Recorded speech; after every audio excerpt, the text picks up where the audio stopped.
Welcome back, everybody, to Total Nonstop Impact. Impact Talk for Impact fans, featured right here on the TNI Network. This is Charlotte, my co-host, Jay Bode, and Uncle Mark back in the house for the throwback edition of TNI. Gentlemen, what is going on tonight? What's new? We're doing anything about this. It's a new year of throwbacks, folks. It is. Happy New Year. We skipped, Jay, what did we do? Like a month, like 3 weeks without a throwback? Yeah, the last one was middle of December. So, yeah, it's been a while. A little rusty on them, but perfect time to do it. It's still, it's within the first week of the new year, 2021, and it's how appropriate. We're starting with the second year of NWA-TNA. So. Crazy. We this is interesting. What's happening on? We're doing episode number 53 tonight. NWA-TNA number 53. What's happening and what you guys saw in the artwork, Mark? It's like serendipitous at this point. Like what happens on this episode with a certain somebody, and what's happening today is crazy to see. By the way, I just gotta say. The invisible hand. It was there. It was there the whole time. It was. Yeah, I was pretty shocked by that. That was a nice a modern day throwback. Yeah, I mean, we all knew he was there. We just you never realized time frame, what episode number and stuff. So we're talking about Don Callis, as you guys saw in the artwork. We're gonna talk about it as when we get to that segment. But gentlemen, what's going on? I'm still recovering. I just want to let everybody know I'm still recovering from the lashing I took from Sami Callihan on Tuesday. I just want you guys to know if I'm not myself today, it's because of that. Just put that out there. He rattles me. I don't know what it is. He rattles me. What did you do when you were there that you pissed off every single employee of it? I don't know. Like it's roster, it's floor people, it's production people, it's referees, it's photographers, it's talent. I mean, it's up and down the line. They all think Trent is the actual scumbag of this show, but I had no idea. It's terrible. You know, it's crazy. They all hate me. I don't know what it is. You're right, though, Mark. I must have done something because every single one of them just hates my guts. There's no way this happened for a reason. I know you did something, but we don't know what. And we're only getting your side. You know, we may have to actually get Scoop on this. God, you know what? We should let's get Scoop back and then have her report, and maybe she can go around on the tapings next week during Hard to Kill week and be like, guys, why do you hate him? You guys want to play a nice little New Year's prank on me? Enlist Scoop to get a clip and just asking everybody why they hate my guts. That would be an awesome cameo. Yeah, she would be a great cameo. Have her actually go around and. That'd be cool. That would be pretty cool. Good idea. I don't know if Scoop's on Cameo. Anybody know? I thought you. Yeah, if you guys know, put it in the chat. Jay, you were gonna say something. I was gonna say it's like they you're like blackballed or something. But I'm not. It's like I'm not. Like they like breaking my balls. That's what it is. I'm not blackballed. I'm very welcome there. They all tend to love me, but I think it just gives them more material. They just love breaking my balls. Balls are black and blue. How about that? It's funny. I was just telling before I went on the air. I was saying how nice the two that never broke my balls ever. Rich and Sue never break my ball, or even like Rohit, Jake. There's some other ones, but some when they break my balls, they nutcracker them, man. I'm telling you, they just put them in the vice. You know, it's terrible. Tis the season, I guess. Just if you guys missed it, Sami Callihan, the draw. I mean, by the biggest get we've had on TNI. Was on Tuesday. He was on the show. So check that out. It's on the channel. Go take a listen to it. But Sami was on, and it was great. Sami or the Good Brothers? Ooh, Good Brothers too. Yeah, man. I get that they were on a media spree at the time for Talking Shop. Yeah. But man, still, that's a big get, you know? Like, you guys have really, really landed some great ones in the last year. It's crazy because, and it's funny because, all jokes aside, Impact has been really good to us, and they've been coming to us about this now, and then they trust the show, they like what we do, and I'm so proud of that because, obviously there's some built-in reputations when they're, with me being a part of the industry, but also when they see their people come on, they see Jay and Alicia and Bill and not Kyle, but like the credibility is there. Not your buddy Kyle. Not everybody, Kyle. And then Mark, when you've been on as well, I mean, they see it's like we're not a bad show. You know, they're not like awkward questions. It's conversational. We have a different look to what we do. So I think they appreciate that, and they see that, hey, we're legit and we're trying to do the right thing here. Yeah. But except for my awkward question last week, I was okay, no problem. Jay, it's nothing. It pales in comparison to what happened to me. But I got a beef with Sami Callihan about the Ghostbusters thing. I'm telling you, I said this last night on the news thing we did. Okay, so he argued. I said, "Show me your Gozer tattoo on your arm, right?" And he goes, "It's not Gozer. It's the dog. What the demon dog or whatever." It's bullshit, right? Because I know Gozer is the woman. I get that at the end. However, earlier in the movie, okay, this is what happens in the movie. She knows the place is haunted. She opens the fridge. Dana Barrett opens the fridge and she sees the pallets of Gozer, right? And the dog yells Zool at her because she, takes the form of Zool, right? Whatever. Yells Zool at her, right? And so later on, she meets up with Peter Venkman, Bill Murray, and she's talking to Bill Murray. And she's like, "What'd you find about my kids?" He goes, "Well, Gozer was, from a Sumerian god and blah, blah, blah, blah, blah." And the first thing she says is, "What's he doing in my icebox?" Which means the goddamn dog is the form of Gozer, because Gozer can take on any form. That's how he becomes the Marshmallow Man at the end. That's Gozer too. Remember, any form. Choose the form of your destructor. That's what happens. Damn, we're gonna have Sami back on. We need him back on. He's definitely not ready for this conversation at this level in this depth. We need to do it. I gotta contact him and be like, "Dude, I need you for 10 minutes for a Ghostbusters debate." And it'll just be a special episode, and that's gonna be it. That'll be the whole episode. You and Sami. It's that famous line from the movie of Ghostbusters: "Gozer the Gozerian, Gozer the Traveler." Exactly. Gozer takes on any form. That's what happens. So anyway, I want everybody to let Sami know there's a debate coming his way. There's a storm of brewing about this. Anyway, that aside, go check out the interview with Sami. It was fantastic. He's talking Hard to Kill, Genesis, the Celebration. Get all that from Sami Callihan. Order all that. News. What do we got? Celebration. While I'm thinking about it, the hosts. Oh, the hosts were announced today. That's right. Yes. Go ahead, tell them, Mark. You brought it up. Go ahead. Oh man. So it's Stryker is the other one, right? Is that right? Yes. Okay, so Matt Stryker. Shout out to Matt Stryker. Mm-hmm. And Scoop, Gia Miller is our host for Celebration. So if you have not done Celebration before, it's the virtual Impact, the day of Hard to Kill. They do a virtual 2-hour fan fest where you come in and it's hosted by Gia Miller and the other guy. And then they have all sorts of Impact stars come in and out all day and give you behind the scenes information. Deanna's went viral last year or last summer, was it at Slammiversary or whenever it was, because she was so emotional and it was so great. So there's a lot of cool things at Celebration. Sorry to get off track. It totally popped into my head when you said it that our girl made it. Yeah, that's pretty cool. Look, Gia's doing fantastic. How convenient. She appears on TNI. And now she's the host of Celebration. Dude, hey, I tweeted about it when she tweeted. I said, "Man, look at that. We demand more Gia. We get more Gia. Impact listens to their fan base. If you like somebody, you tweet the company, you let them know, and you rally around that person, or whatever it is that you like about the company, and they will respond." Yeah, listen, let them know, guys. The company really does respond. They really do take all this in. So feel free to always be vocal with Impact Wrestling. It works. But Gia was awesome too. Interview with Gia is on the site as well. So go check that out, guys.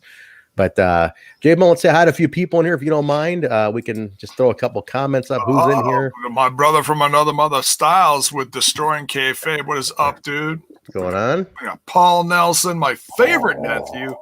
RK Shuttleworth. Rex, what is up? It's been a while. Yeah, Rex, you in here too? Very nice. True colors. Oh, I'm going to do that cool. every time I see you now, by the way. So Armin's in here.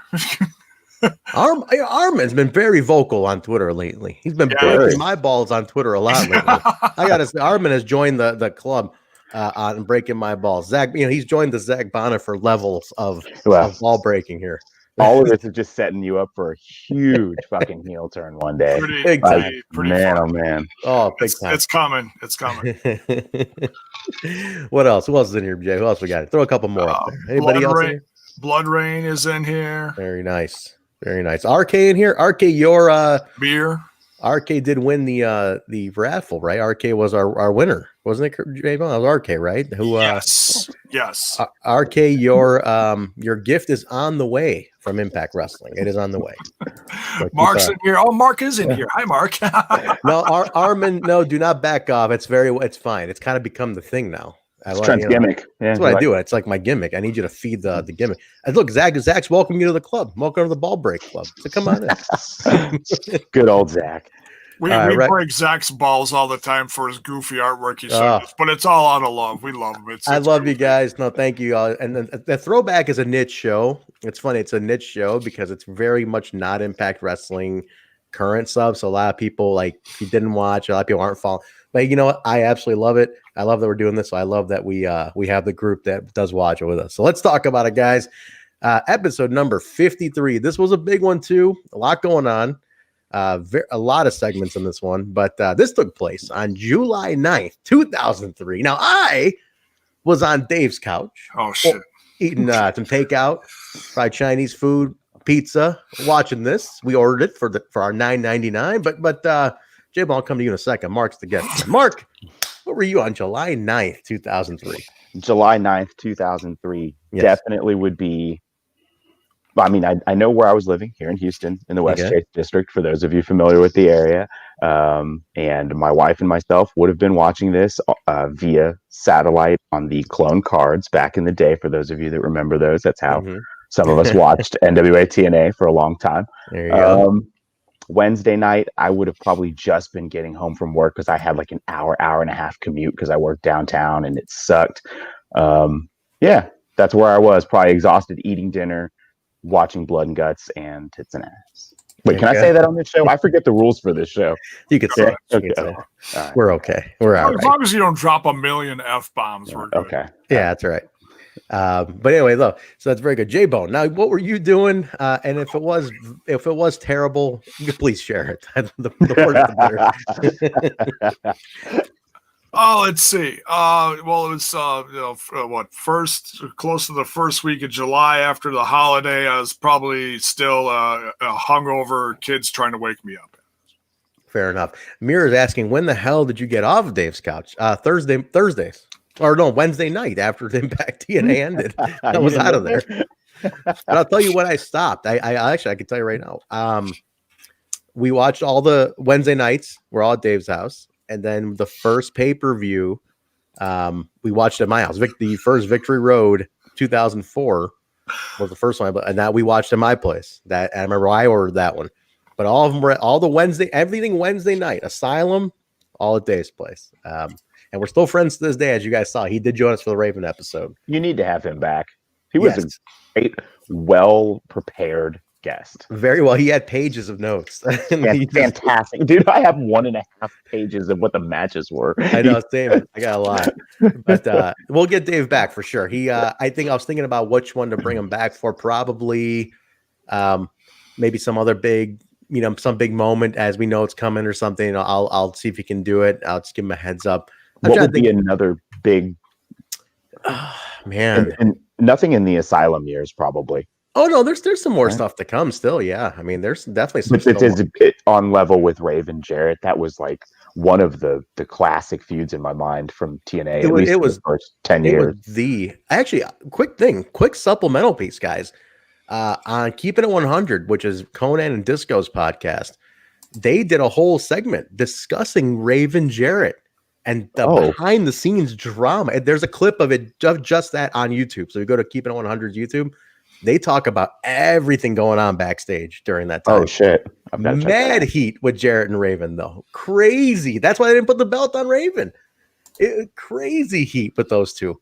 And Jay, like we predicted, when Jarrett was taking those shots at Raven about being a drug addict and having needles in his arms, total shoot. Like he fucking hated him, apparently. So definitely, check that little, it's like a 9-minute video clip. I highly recommend it, Mark. I will definitely check that out. Raven, I'm all in, and fuck Jeff Jarrett. Yeah. Rex, we can't play it because it's somebody else's channel, so we get a little booted for that.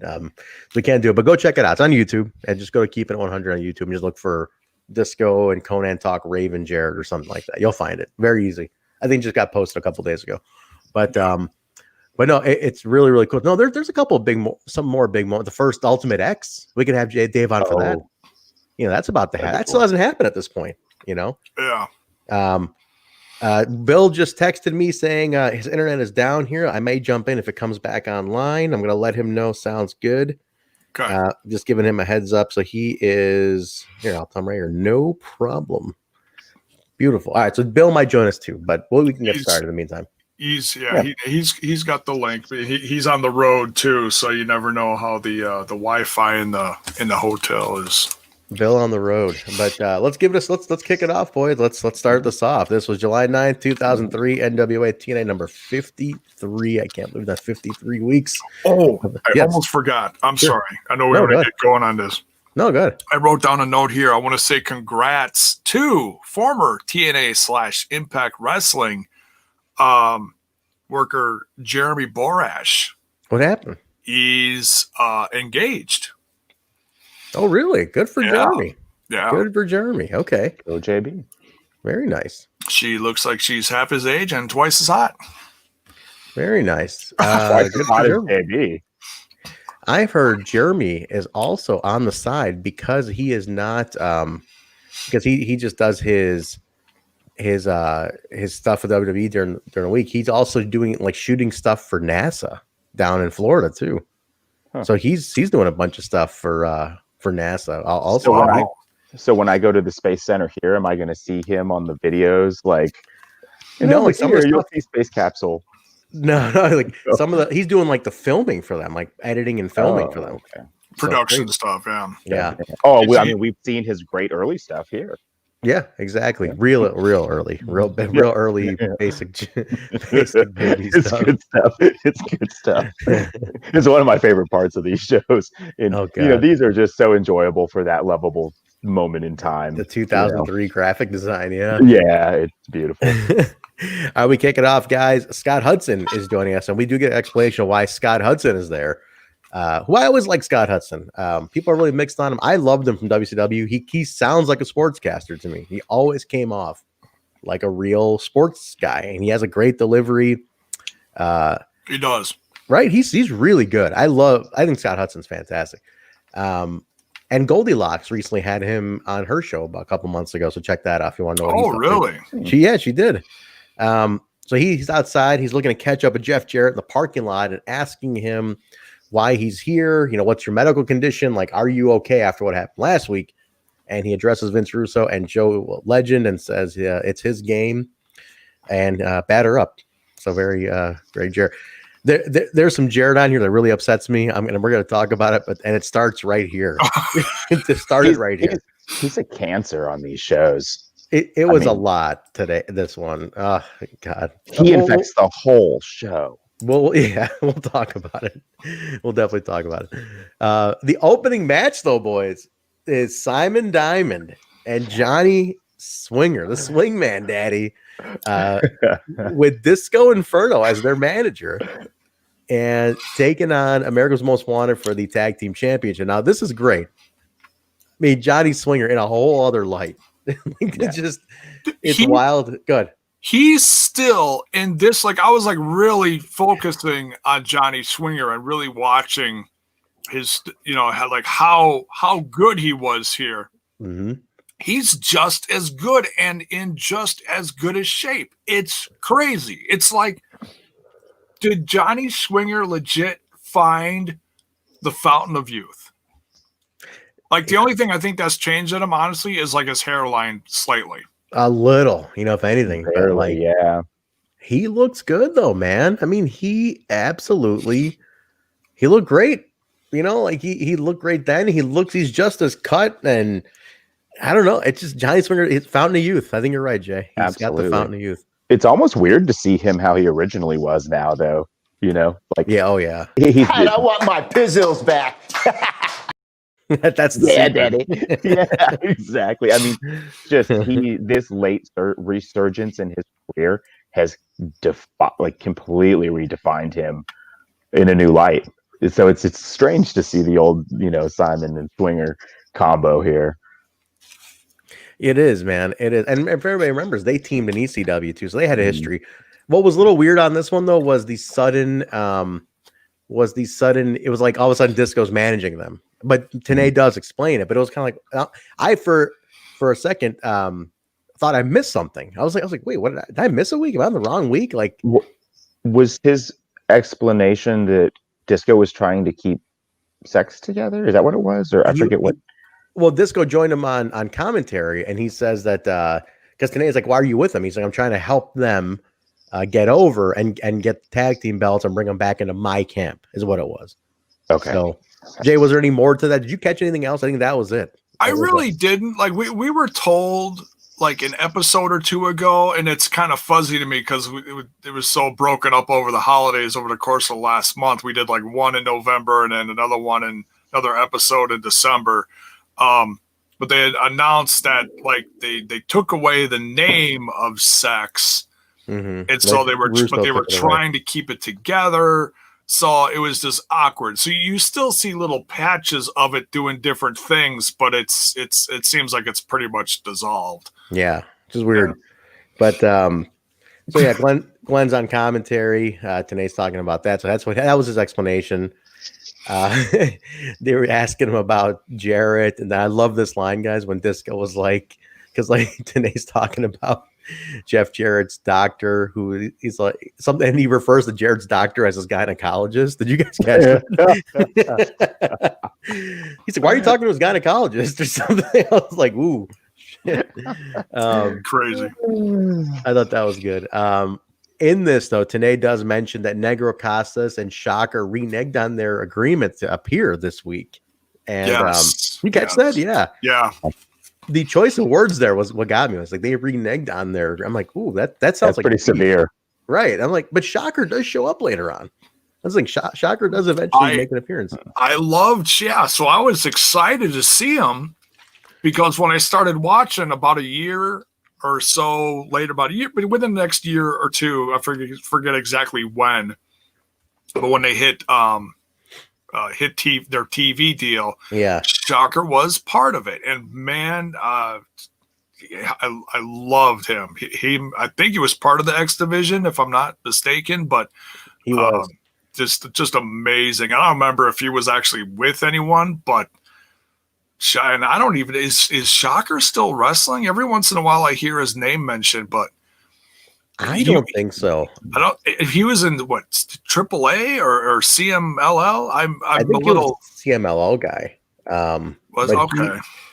But he was. There was a documentary on Shocker on Netflix a few years ago. Did you see that, Jay? It was a great documentary about him.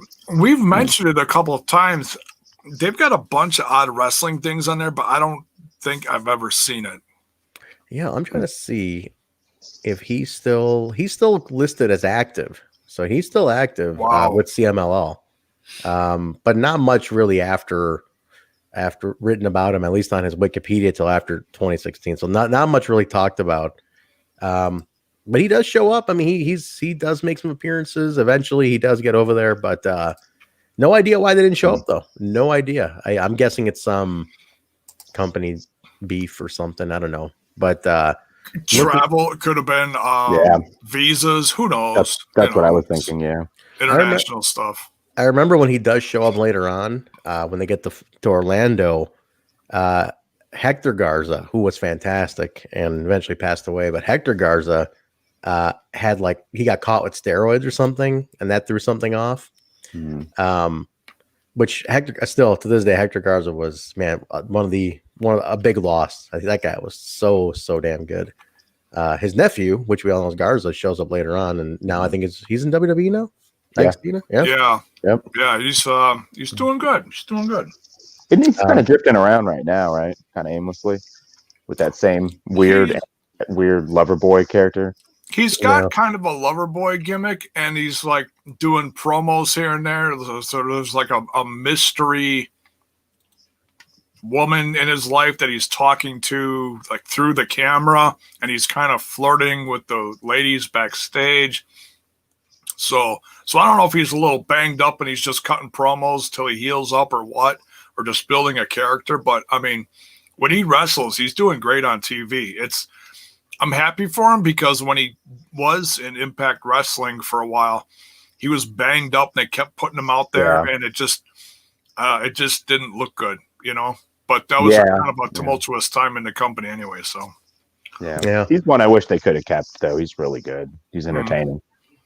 Yeah, he was pretty good. He was pretty. That was well, either way, whatever. Impact just keeps the train rolling, man. I love it.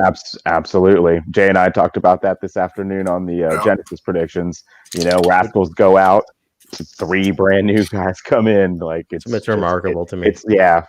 Impact just has the Midas touch. You almost just don't have time to dwell. You know, like you're just like, okay, we've covered that so many times with Deanna.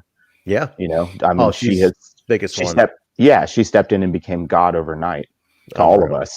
Yeah, how could you? I mean, Ty is going to win next week, but Deanna is she's good. She's fantastic. Great. She's not Ty, but she's fantastic. We do get, it's a great match, by the way. This is actually a really good match. I thought this was it. I thought Simon and Swinger had this, to be honest. There was, because there was that one pin where Glen nails I think it was Storm, and I'm like, that's the pin, that's it. I'm like, holy shit, he got him. But he like last minute kick out, and then AMW retain on this one. But because they do become tag champs at one point, don't they? They do get it. I forgot who they end up beating. We'll get to it, I'm sure, but they are former tag team champions. They do eventually win these belts at some point. So this somewhere over the next couple of years, this team has some legs. Like it gets steam eventually. So stay tuned for the swinging diamonds. But we get another fantastic JB promo here, music video for Fallen Angel Christopher Daniels. This was good. I mean, good stuff. So is this when, like, I'm starting to like think that they're splitting up Triple X and they're starting to stick Elix Skipper as like a focal point of the X division, and the Fallen Angel Christopher Daniels is kind of doing his thing over here? Is that what I'm getting the vibe on?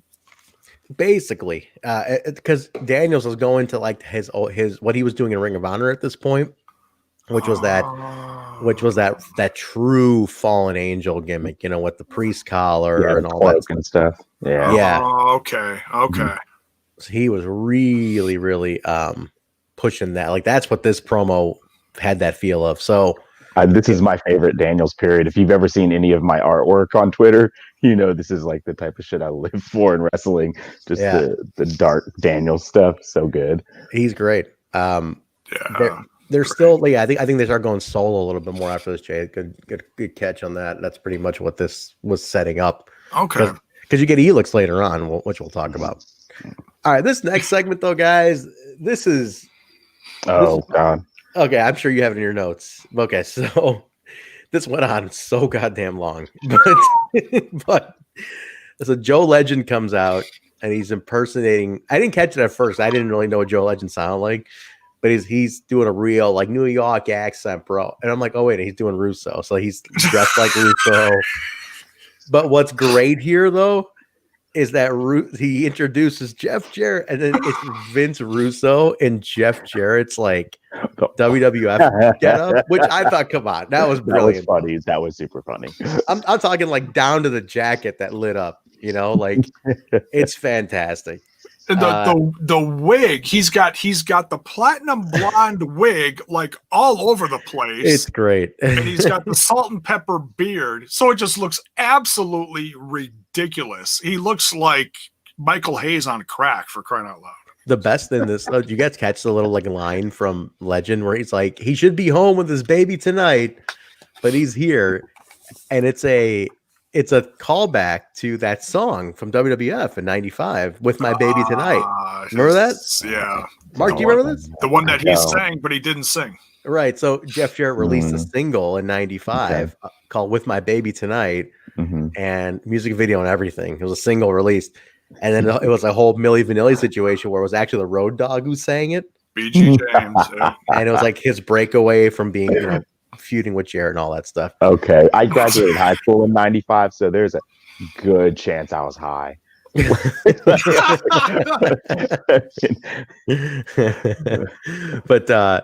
so that's what that callback was too. It was like, he should be holding his baby tonight. But Russo, the selective censor again. Russo is here. He goes, "These pants are so tight, I almost shit my pants."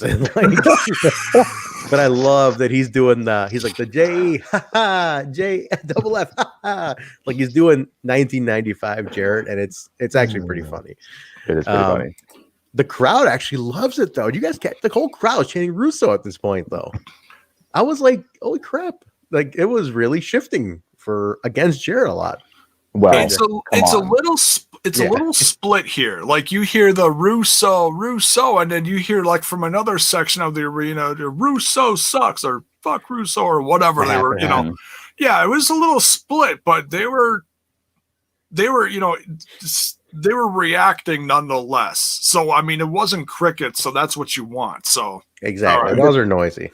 Well, the Asylum crowd is absolutely a character as much as the ECW arena was. The Asylum is a weird, quirky, smart mark, but local, like intelligent wrestling crowd, and it shows all the time in their reactions on the fly, shit like this, and I think I can imagine we're getting worn down by Jarrett to be there live and see him 5 times that evening, and these people are there every week, a lot of them. Imagine how tired they are of seeing him. Oh God, I can imagine if you're there every week and you're getting segments that are this long. Yeah, eventually, twice a night, plus a match, plus a run-in. Yeah, I mean, it'll wear on you, man.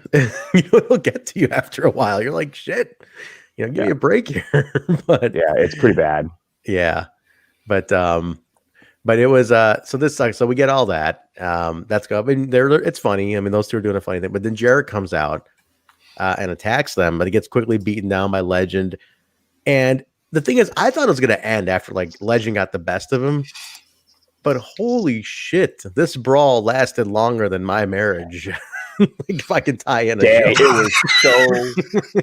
was so long that Frank had to make a self-inflicted marriage joke. You actually beat the audience to it. That's probably a first in several weeks. 33 minutes in. Bravo. But I don't know, man. It was bananas. Like this thing goes on and on and like they start I thought it was done like when they were ringside, but then they start brawling into the crowd. At one point, Jarrett throws Legend off like a cliff. Back of the bleachers. Like when you're looking across the ring from the other side of the arena, you see the front section right next to the ring. Then you see that first big set of bleachers, and you don't see the break between the bleachers and that upper level until you don't realize it's there until all of a sudden he throws him past the bleachers and he just drops completely out of camera. It's like, oh my God, where'd he go? Where'd he go? I don't know. And they said it was like a 15, 20 foot drop. Okay, it's like 10 feet. I mean, if it was 20 feet, he'd have broke something. Dude, I was like, wait, what? but then, okay, I'm thinking it should be over then, right? I mean, logically, you're thinking, okay, it's done now. But it wasn't done. Because then Jarrett comes down, and then Legend's on the bottom crawling, and then they start fighting more. And they keep going. My notes literally say this brawl went on for too long. Rex in the chat just said 8 minutes. Was it 8 minutes only, Rex? I don't know. But in wrestling time, as he mentions there, it's right. That feels like a lot longer depending on how it's actually. Dude, that's valuable television time. 8 minutes of that. Look at this. Self shot fired. If you can bury yourself, anyone can. Oh, not J-Bone, give him the single shot. Give me the shot. Give me the single shot, Jay. Basically I shot fired myself, and then these guys just reiterated it to me with more shots. So I think I get a single bullet. Go ahead, Jay. We're looking. There's a lot of okay, Boomer. No, wrong one. My bad. That's because you got the wrong one. All right, here we go.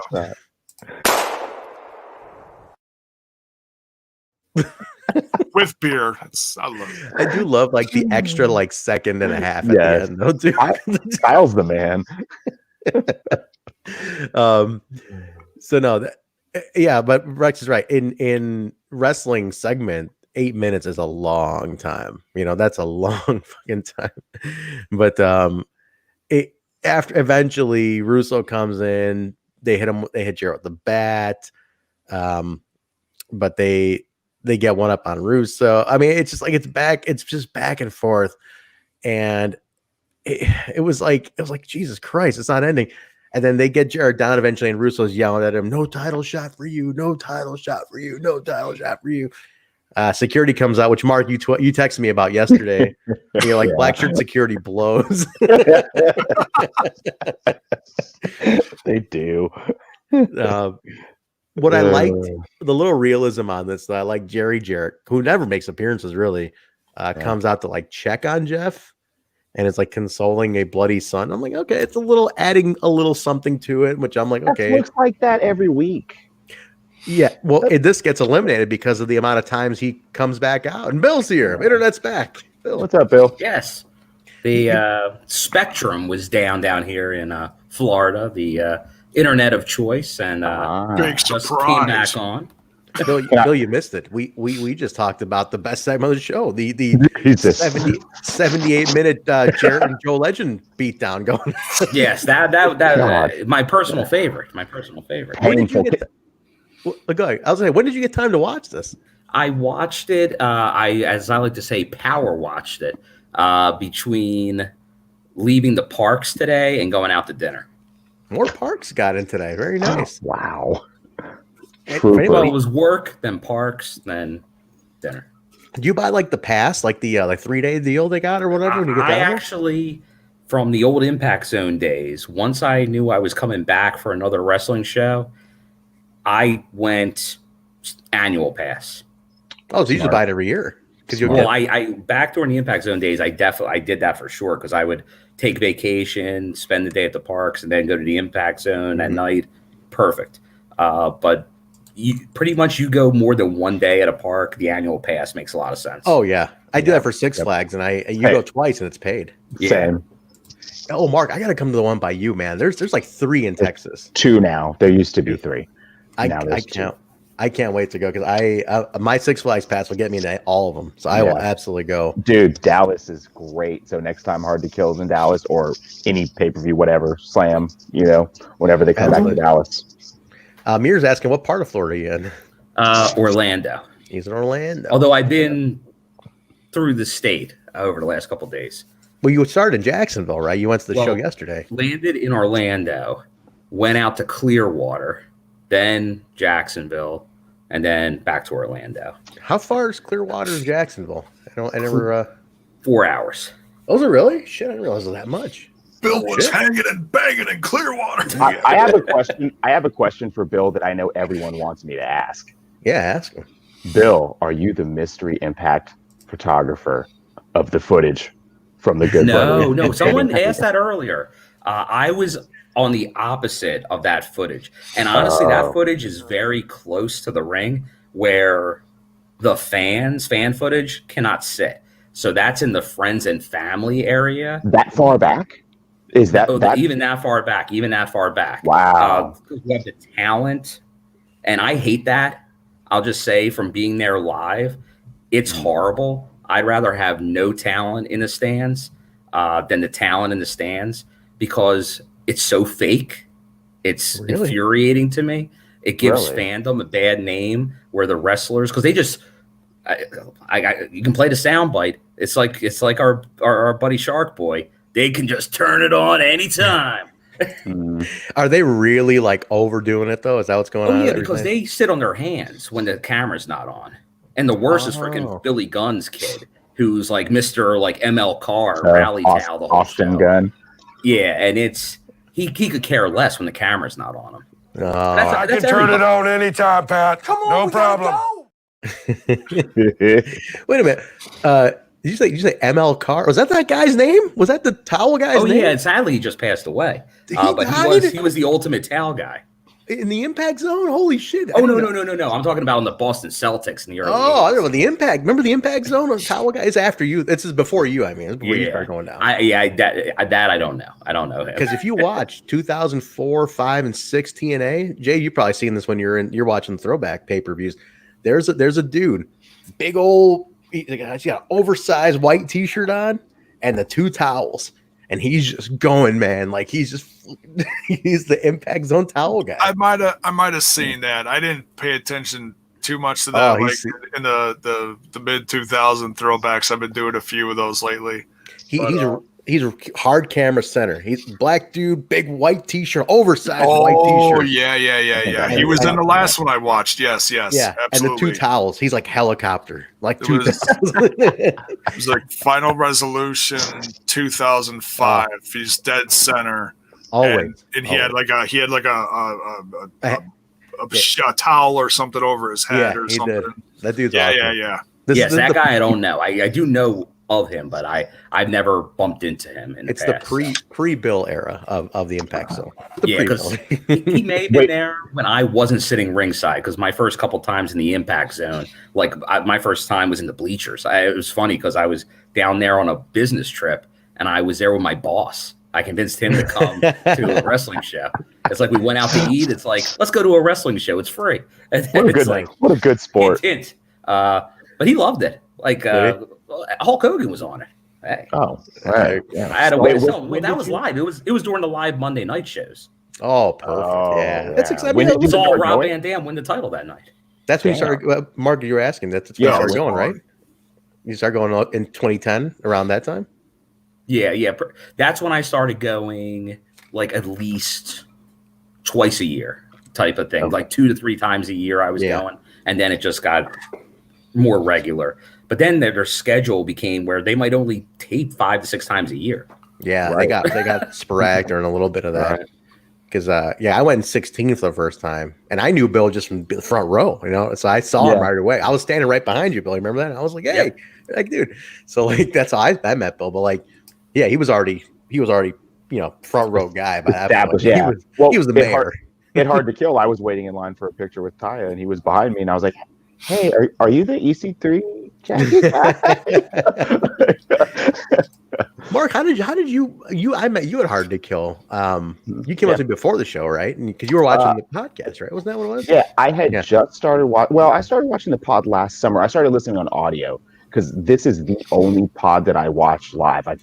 Nothing else. I'm an audio only guy. And one night the notification came up and I was like, why is this on YouTube or whatever? It's on my TV and you guys were live, and I turned it on and I was like, man, I actually kind of like this live because the chat was up, and I don't know. And ever since then, it just fell into it. And then, we met at Hard to Kill after I texted you, and I was like, hey, I'm going to be there. And that was it. Now here I am every other night. Yeah, that was cool, man. That was fun. I do remember telling Mark about Cage the night of Hard to Kill. I'm like, yeah, it looks like he's out. And I remember I'll never forget Mark's reaction he was like, God fucking damn it, son of a bitch. And I was like, that's all right, let him go. He's like, no, fuck that guy. Dude, Cage never, and I was never a Cage fan, but man, he didn't fulfill his potential at all, and it's I feel like he had more in him at the end there that we should have got. It seemed like a lazy finish, you know what I mean? I feel like we should have got more out of Brian Cage at the end there. He did put Sammy over in a great match, taking nothing away from that on TV. He did, but that was a fantastic first main event for the Access era. But man, took Cage, what 10 pile drivers or whatever, which I guess he was 5 including a second rope. I guess he was unhappy about that too, according to that documentary, the diary. Oh yeah, that's right. That's right. Hey man, he looked good putting somebody over, taking 5 pile drivers. Sure did. Let's continue over here, guys. Let's before we get too off track here. Yeah. Although at some point I will give some details because this trip has just gone this way. Mm-hmm. Went out to dinner tonight, and I do have a confirmed sighting of a not TNA, but an ECW person was working at the place we were at tonight. No shit. No kidding. Okay. All right. Wow. Wait, you can reveal it though. You'll tell us after a little later. I will reveal who it was. Okay. Stay tuned, guys. There's your hook to stay in because Bill is on the scene this week. So stay tuned. He saw something with his own 2 eyes, and he ran into Hulk Hogan randomly. That's another crazy story. Crazy. Crazy. But let's keep going over here. So we get through 18 minutes of Jarrett Joe Legend beatdown here. I'm a Joe Legend fan now. I mean, yeah, seriously, he took a hell. He went the distance with him on this one, but and I honestly, my memory was fuzzy on it. He's a much better talker than I gave him credit for. For some reason, I was not expecting that at all. Me either. I was like, this guy wasn't half bad. Yeah, I know absolutely nothing about the guy, and I was like, oh, just the imitation of Russo and how much he went like, just got thrown Jarrett all over the place. I mean, it was fun. It was, I'm a fan. This is really my first time because I know he was in WWE doing other stuff before this, but this is my introduction to him because I wasn't watching that other stuff. So. I do like TNA going, where's this accent coming from? He's from Toronto. Yes, that was good. That was pretty good. We get Saban with Scott Hudson. He's X Division champion. He discusses Kazarian, about giving Kaz a title shot. He's like, the kid's got to prove himself. Maybe get a couple more wins, see what I can do. Maybe 10, 15 more wins. And maybe I'll give him a shot. And he trails off. He leaves. Like, maybe I'll think about it. Again, I see Saban. I think it's what Ace Austin is today. It's so crazy to me it's like Chris Saban, what he was doing back then. It's just such a great mirror of and a journey in time, in a sense. So it's kind of like J-Bone and Spider Nate Webb in a way. Getting some track. That's still got legs on Twitter too. It's still going around. I'm trying to get Spider Nate Webb to show up on the show. I'm trying to. I told him he's got an open door to come in. It'll be like teenage dirtbag baby. Yep. But Spider just responds saying, Jesus Christ, which I thought was great. I'm terrified. Elix Skipper music video, the same one, the one that missed the opportunity to have the crowd yell prime time. Oh, you know what's better? Yeah. The font in photo. Wait. What would have been the worst editing tool of 2003? Paint, MS Paint. Yeah. Paint, maybe. Yeah. I'm thinking it was like maybe even early publisher. I don't know. It was brutal. Like front page or something. Yeah. It could have been something like that. It was bad. This is early. Why have a crowd say prime time? You can just show a graphic. Yeah. This is come to think of it, it's unbelievable that the guy who made that video is now doing videos for NASA. The shuttle launch. That's crazy. Good old JB. Listen, for 03, we weren't. The thing is, we look at it in context. It was high tech. Yeah, it was high tech. It was awesome. I love it still. Yeah, in 2003, we didn't give a rat's ass. Yeah, honestly, you know what? I don't know about this trend. I feel in 2003 this is still bad. I think we're being kind right now. I think this is not. He's like, because honestly, I made videos in high school with better graphics than this, so I'm not giving this a pass. Oh, all right. So this is. I am going to lean 5 years earlier. I was doing a better job, and I had nothing to work with. So no. Yeah. What were you saying, Mark? I'm actually kind of on page with Bill here, but now these are like digital artifacts, so I can look back on them as things of beauty from the time, kind of like the Space Jam website that's still up. It's got that same kind of feel. Is there a Space Jam? This is funny. This is very telling for what time we were back then. True Colors is asking, was Photoshop even a thing back then? It really wasn't. Adobe was around. But there was some early inklings of it. There's a specific program I'm thinking of around that time frame. Yeah. And it's blanking on where it is. There was like Coral Draw. That was it. You're right, Mark. That was it, I think. Yeah. I first used Photoshop in '99 for the first time. So I don't know, how long ago it came around. This year I was still working at a newspaper. So it was between 99 and like 2003 ish. I was still working there, so I was using mainly like Cork Express, but I was doing Photoshop for like artwork, simple little artwork things. So yeah, it was around, but it was still really early in the whole like graphic design thing when it really started to take off. Quark Express, man, oh man, the old standard. That's right. Let's keep going here. So we get that the old Skipper music. If you haven't seen this, guys, it's worth a watch. Oh yeah, this is great stuff. And just an added comment, not a fan of Scott Hudson still. Okay, yeah, I want to talk about it because I put him over before you got on. I like Scott Hudson. I don't like Scott Hudson at all. What's the reason? Give me your reason again. Bill's shooting this week. Bill is hot this week. Cue up the soundbite. Yeah, seriously. Get the gun ready. To me, it's nothing specifically wrong with Scott Hudson. Mm-hmm. He's just so generic. He's such I'm the Southern backstage guy that acts with a serious face. Look at my face. It's serious.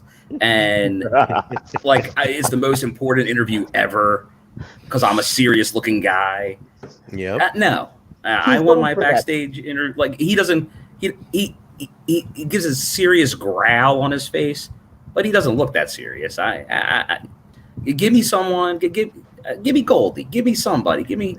If you want to like have a presence backstage, there's people that can do it. But once again, it seems fake, and I don't like fake. Man, I think go be a faux fan at AEW if you. Whoa, was he there? Did he might have been. I think his character's just derived from you go back and you watch old territory backstage guys, and it's kind of the same thing down here in Texas or like Mid-South and stuff. Kind of that wrestling as a sport, like faux pro. It reminds me of Matt Palmer. Matt Palmer. Yeah, you're right though, Mark. He does have that territory, like the TV guy who wasn't a wrestling fan, but it's like the TV station's like, hey, you're going to work this wrestling thing for part of the TV project or something. Yeah. It's a guy that obviously has broadcasting skills. Oh, totally. But he doesn't seem like he's really into it. Like it just seems very generic and fake to me. And I'm not a fan of him. Not a fan. Interesting. I always liked him, but hey, listen, that's maybe because I know he did commentating, that might be more his thing. It just I don't know. I feel like that backstage interviewer needs to be more invested, and he seems like he's just going through the motions. It was weird because when the WCW thing happened, when they had the one match on or the couple matches here and there on Raw and stuff, it was Scott Hudson, not Shivani, who did the commentary, and that was the big controversy. It's like, why didn't you bring Shivani? To give it more of a feel. It's almost like they were using that, like they liked Hudson, but it's like you buried it. That was another way that they buried that invasion angles by not even having Shivani on the commentary, But fuck you, Tony Schiavone, for what you've been saying about Impact this last couple of weeks. You son of a bitch. Dude, Trent, the lifelong Tony Schiavone mark, turned at the drop of a dime. Fuck you, Tony Schiavone. Hey, I like Trent. Back in the day, I liked Schiavone too. I was a Schiavone fan. I was, especially against the WWE fans who used to hate Schiavone just because he was the other guy. I loved him. I always stuck up for Schiavone, but not anymore. Those days are over. Those days are over, Schiavone. No. You go against the network, you take Access TV's name in vain. Oh, yeah. You're dead to us. Dead to us. Dead. So where are we at here? So the legend, the Joe legend, it just does not. Oh no, that's afterwards. Okay, I jumped out here. Same. Yep. No, not even. Skipper comes out for color commentary for the 6-man title shot match here, the X Division title shot match. Yeah. Elix Skipper comes out to do commentary. J-Bone, he was dressed like you were dressing back in 03. Pretty smooth, huh? Where do you think he got his stuff from? That's right. The J-Bone Garage. But 6-way, Kid Romeo, Matt Sydal, who was 20 at the time. Crazy. 20-year-old Matt Sydal, young boy. Crazy. Altar Boy Luke, which is Luke Hawks, who currently owns Wildcat Sports. Good promotion. He's super jacked now, which is crazy to see what a young kid he was at the time. Luke Hawks as Altar Boy Luke, who had a little bit of a cult following around this time, a little bit just because the gimmick was a little weird and stuff. Matt Stryker, but not our Matt Stryker. This is Stryker with a Y. There were 2 Matt Strykers at the time. All right. Mark, you texted me. Did you think it was current Matt Stryker? Okay. Yeah. It's not our Stryker. Okay, not our Stryker. There's STRYKER and STRI. So who is this guy then? This is the other one. This is not ours. Okay. Yeah. Okay. This guy. Who knew Matt Stryker was such a popular name in this era that there need to be two of them? Well, Bill, you probably saw this one on Ring of Honor around this time because he was doing Ring of Honor. Let's call this guy fake Matt Stryker. Yeah, fake Stryker. But when you would see like results in like PWI and all back then, it was very confusing. Very much, because you thought they were misspelling it. They were thinking, oh, well, one guy misspelled it for this town, but there was two of them going around, which is crazy. And then Delirious, which was funny. That was cool to see Delirious, which is current booker at Ring of Honor as well right now. But current and forever. Yeah, current and forever. But Delirious, which they do mention he was doing like 6 weeks of Explosion prior to this. Yes. So I'm starting to think, was Delirious like this close to getting signed to TNA at the time? It seems possibly like it almost that much. It almost felt like it. If you're there that much hanging around, it seemed close. You're right, but a lot of these guys were doing that.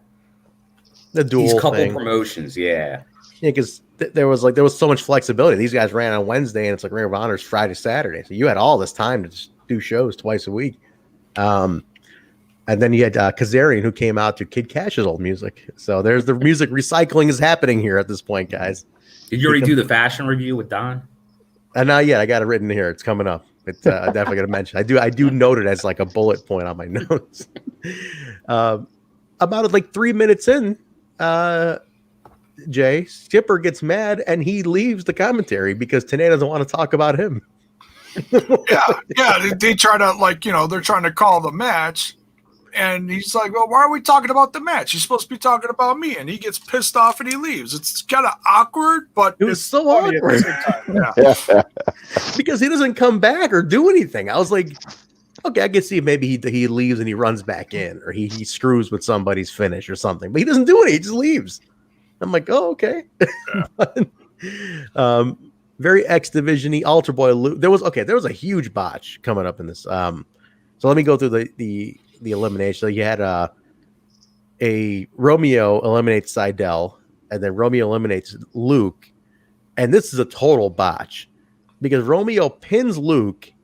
Luke kicks out at 2. Rudy calls it a 3. They continue to wrestle. You see Rudy literally yelling at the. You guys catch this? Yeah, he's doing this. He's out. He's there. They're still fucking working. He's waving his arms. Romeo tags in Kazarian. Yes. And something, it's like a triple suplex. And Altar Boy Luke is on like the severe losing end of this and actually smacks his head on the lower rope. And I had to watch this back like 3 times just to see, like, number one, where did he leave? And number 2, exactly, me too. Where was he actually supposed to leave? So, yeah, he was supposed to get pinned there. They kept going with the action. Like, they were going on adrenaline, just kept the action going and kept him in the mix. Kazarian's working him over. They do the triple suplex. Luke Hawx flies into the bottom rope. And he's just like, and then he looks like he actually has his bell rung at this point. Oh yeah. And then, and if you look in the back, Rudy Charles is like he's waving his arms, like, okay, now just leave. But commentary doesn't even acknowledge it, and also they show up the ramp for a brief second. If you blink, you miss it. Like I had to watch this back like 3 times to figure out where it happened. You see him like exiting like up the ramp just like real briefly. It's like, oh, he left now. So yeah, and on the results when I was putting them in the description, there isn't even a timestamp for when he left because it was so awkward. But that's when there's like a couple minute period where it's like, oh, okay, well they kept it going, but he was supposed to be here, but he left here, and it's really so messy. Did you guys catch that? Mark, did you see that? Did you catch it at all? Yeah, I was in and out during this match. Actually, my kids are home from school or doing school, so I was back and forth. So I did not catch all this madness, but now I might have to go back and watch it. I would recommend watching just to see how this little sequence of like a minute was just so fucking botched. To the point It was around the 46-minute mark, I think. Bill, did you see that? Did you catch this too? Like, that was wacky. This might have been while you were scrolling. It just seemed like a complete. This was just a mess. This match, honestly. I'd have to go back and look at exactly that one for sure. But I know, like, I didn't really highlight any in particular things during that. Yeah. It was more just like just a cluster. It was.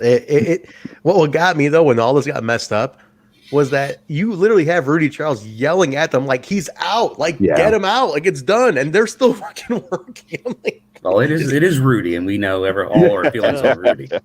God damn. The only thing I wrote down was that Altar Boy Luke's finisher is called the Holy Driver, which I thought was cool. I thought was cool too. Yeah, I like that. And then I know Armin here for Luke, since we won't talk about him too much because he's barely. Does he make many more appearances after this? I don't know if he does. For Impact, I think maybe 1 to 2 more, and that's it. I feel it's very limited his run. But I know he is in a tag team with his son. He is Wildcat over there. Wildcat, yeah. His son's the one who jumped off that balcony. Yes, if you've seen that viral video, it's crazy. Yeah. That was like last year or something. Hey, look who's here! The hair is flowing. He's double masked too. Yeah, he doesn't know where Bill's been. Can you not hear us, Bill? No. I keep the headphones in for it doesn't do too much echoing. Tell him we're complimenting him. And we're putting him over. And we're putting him over. That looks amazing as always. That will go right to his head. That's how the hair stays so healthy. Big Bone knows that I was on the other night, right? Yes. Sunday Night Raw. Huh? Oh, the late night show. Yeah. Oh, you were on with Jay? Well, you were on there too. Yes, Trent. Yeah, Trent was on. Yeah, Trent came in on the on the chat. You mean? On the chat, yeah. Oh yeah, on the chat. That's right.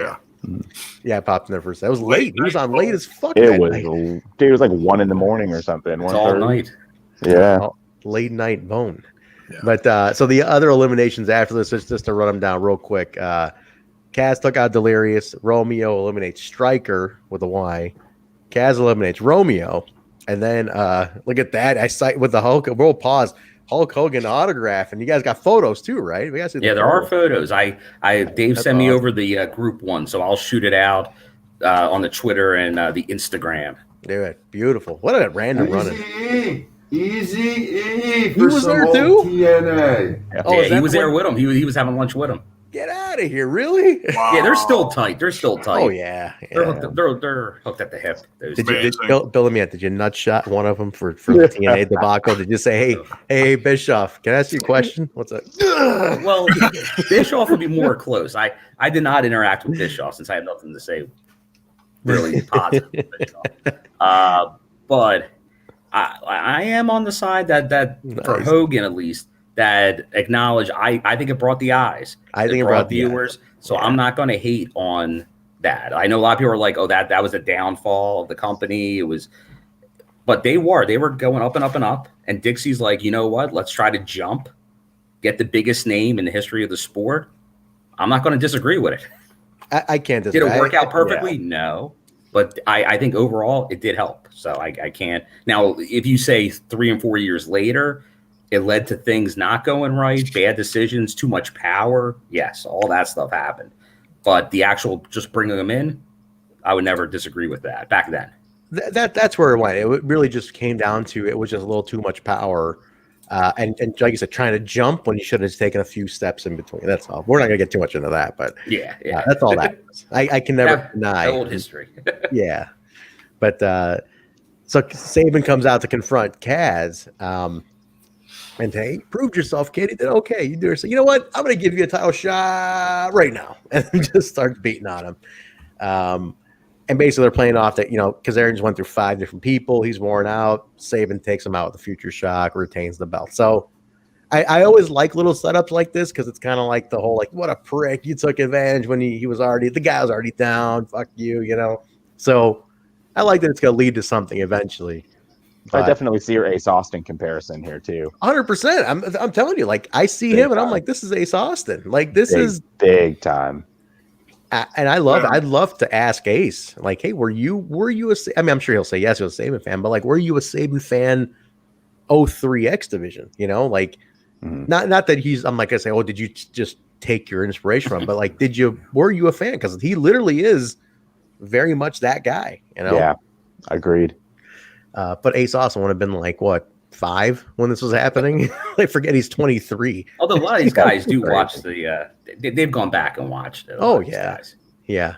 Impact Plus app, it's almost all available for $7.99 a month. In the first 30 days for free. You know? All the boys they all get a company login. If I'm working at the company, if I'm a young guy, I'm going back and watching all this shit. That's all I'd be doing, just to be like, I want to know where I'm working, you know, and just like study all of it, just for kicks. We get back to Scott Hudson with Jeff Jarrett outside again. He loves himself in Double J. Yeah, not outside. This is in the locker room still. The doctors are checking on him, or like the security's checking on him. Legend and Russo come in and beat his ass again, and Jarrett, you sympathy on Jarrett again. So like, crazy. Oh my god. We go to Don West and TNA. It's yellow on yellow, canary on canary. Almost. Very sharp. One of my favorite Don West combos. What's your favorite? Canary. It's very Don West. That and like the Hawaiian shirts are Don West. I go more Hawaiian shirt Don, but the shiny shirt is like the Jogle. It's like the Johnny Bravo Jogle shirts of early 2000s, basically. Oh, yeah, there you go. What's that? Get tag Johnny Bravo and say, "Are you the modern day Don West?" With maybe some face-to-face comparisons. Oh, love it! I love it. We should do a little side by side. You know, who wore it better, kind of thing.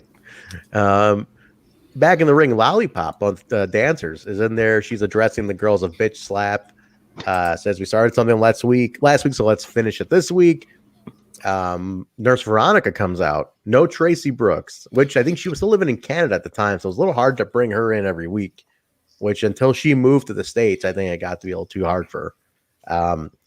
She is now Mrs. Frankie Kazarian, but that came after. But I still think it's great because, like, what was it? Her first show on TNA was also his first show. I think we pointed that out on one of the reviews. I think that's how it lined up. Yeah, it was the first where they overlapped by a week. It was really close. They came in right about the same time, same month, same taping or something, right? Jay was like something like I think we pointed out something where it was like she debuted on the show. He had his first match or something like that. Yeah, they celebrated. It was pretty close. Yeah, within a few weeks of taping of each other, something like that. Yeah. What were you saying, Mark?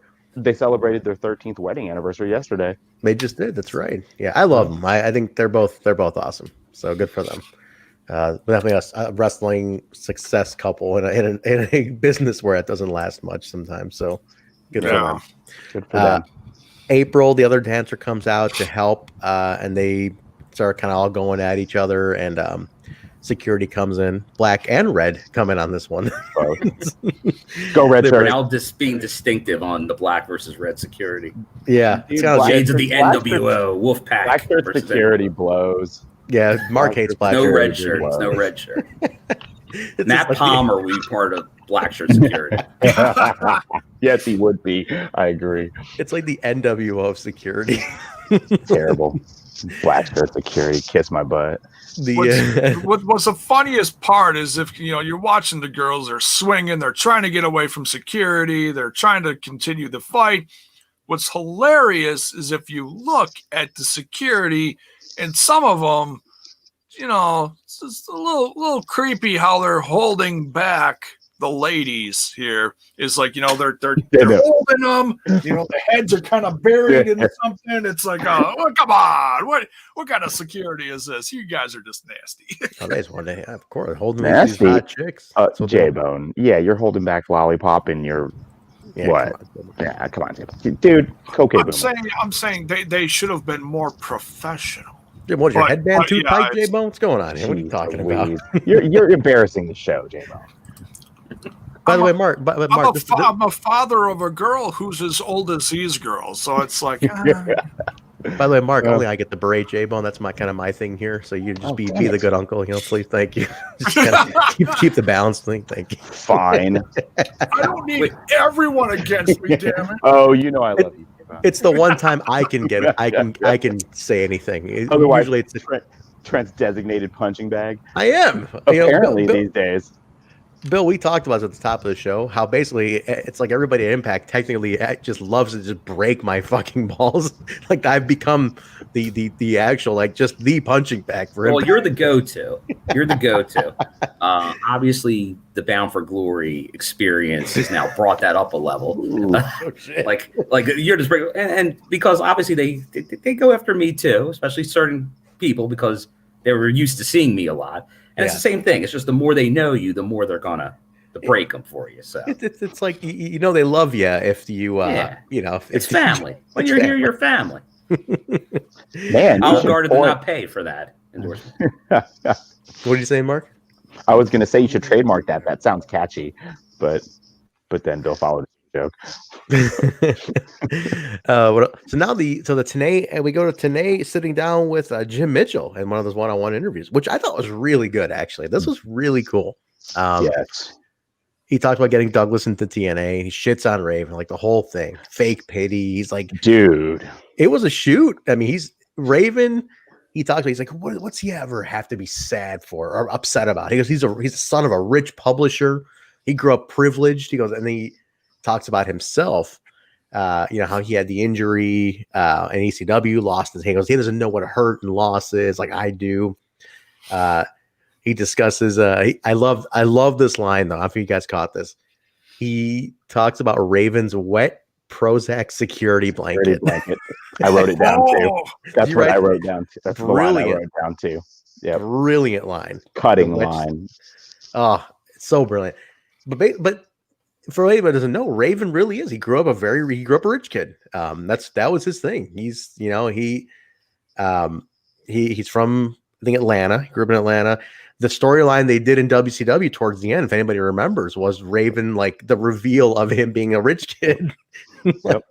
Canyon hanging out at his house and like that was funny stuff. It was fucking. If you guys haven't seen it, oh, me too. If anybody in the chat, you guys haven't seen like spoiled rich kid, like angry suburban spoiled rich kid Raven from WCW was great. Like it's him in his palatial estate, but he's like never satisfied. He's got all the money in the world, never happy with it. That's crazy. Oh my God. Jay, have you seen this stuff? No, I might have, but I mean, it was like 20 years ago. It's man, it was really good stuff in WCW. It was during Canyon's like peak Canyon. I miss that guy. So he was one of the greatest. He could have been one of the greatest of all time. Who better than Canyon? That's what Rex is saying on Thunder. Like a lot has took place on Thunder, and to me, this is what was hooking me on Thunder. Like I loved it. Same. But I am glad that a lot of the talent today, they all love Canyon. Like they give him props and shout outs all the time. Like maybe just to like the casual, but the guys in there, the guys that grew up on this stuff, they really give Canyon a lot of credit, which is at least good to see long term. Yeah. 31 years old. We lost him way too soon. It's nice to see. Yeah, we're starting to see a lot of flatliners as a transition move, and you talk about the chatter about Canyon amongst the talent, and definitely you see it, and he deserves it, man. Anybody who saw Canyon at his peak years recognized what an incredibly innovative talent he was. A huge Canyon fan. Mortis, Canyon, whatever, all that stuff was amazing. Yeah, I agree, man. A lot of people are right though, Bill. A lot of people giving him shout outs too now, which is really nice. I can imagine he would have been an amazing trainer today. Like if he was alive, holy shit, they would have had him in Florida NXT right away. Like that guy is too good. They would have had him as a full-time trainer. He was such an agile guy. He knew how to. He was a great transition move guy. Like if you watch him closely, you'll see a lot of stuff. You're like, damn, this guy was doing this 20 years ago. Yeah, I mean, I do like that Brian Cage has the Weapon X finisher because he was trained by Canyon, and that's like his version of the Flatliners. So shout out to that. That's cool. Cage does honor him a lot, which I think is really cool. I'll give that to Cage for sure. Yeah. Now, Chris Canyon, very sad ending, like the depression, the self-conflict. I mean, think about it. He was so conflicted about his homosexuality. It's like today he would have been celebrated for coming out about it. Like they would have been like, shit, nah, don't fucking hide that. You're out. Like, but he was so conflicted in such a such a male dominated sport at the time. Like he was embarrassed to even talk about it, like it was very tough for him. It was a different time. It really it was. was such a tragic story. Yeah. Tough man. Call, We should do a whole show for the Patreon about Canyon. I would love a Canyon show. I would love to talk about him because he doesn't, people talk about him, but it's like, man, I just to shoot the shit would be fun. Yeah. So anyway, we talked about how, he closed it saying he's stronger than Raven. At the end of it, I'm stronger than Raven. I always will be. Cut right back to the ring. It's Julio and Mickey calling out Shane Douglas. Not bad on Julio with the mic. He was like, not great, but it was the first time you really seen him feature out with some mic work. But Shane Douglas comes in and beats the fucking piss out of him pretty nicely. Belly to belly, gets the win. Mitchell comes down and the fireball. I don't know, man. Like, see, he goes to fireball Julio, then they decide to fireball Mickey afterwards, and Mickey like takes a break. But the fireball just comes off so awkward. Like whatever mechanism they use, the setup is too long, and it's right. It's awkward at that point. It's the setup. It took him a couple seconds to get it going, so I don't know if they switched people to delay a couple seconds because he was trying to get it going or something. I don't know. It did look a little here's that word, wonky. It did. But yeah, it's the one thing is, I mean, I'm gonna put over Julio De Niro here, dude. He kicked ass. That's what I was gonna say. He looked like $1 million. Shane threw like one punch and he did his finisher, and that was it for the offense on Shane. I mean, Julio looked like an absolute star in this match. Yeah, and I mean the downplay by saying Shane beat his ass. I mean, like Shane won, but you're right. Julio 90%. Offense was 90%. He was very featured in this, which is for the first time really you've seen Julio get that real feature of his match. Yeah, which I would say definitely carried the match. Yeah, which is weird because I mean Shane is at that ring general, but yeah, Julio definitely did pull it out, which I think was one of those things where it's like, hey, this is a big match, it is against Shane Douglas. Let me look good doing this. Yeah. Shane sold stuff like crazy. He even sold stuff for Alexis Lurie, and she's pint sized at this point.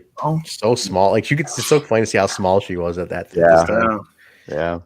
Also funny to see her playing like such a gothy character when she's told like country girl. Like she's like, it's like I can never picture her as this gothy character, but she's hardcore country, Mickey James. Right. But yeah, that fireball thing, it just comes off so awkward because he kind of almost has to like gas it out a little bit because you see him he's sitting in the point position for like what seems like forever.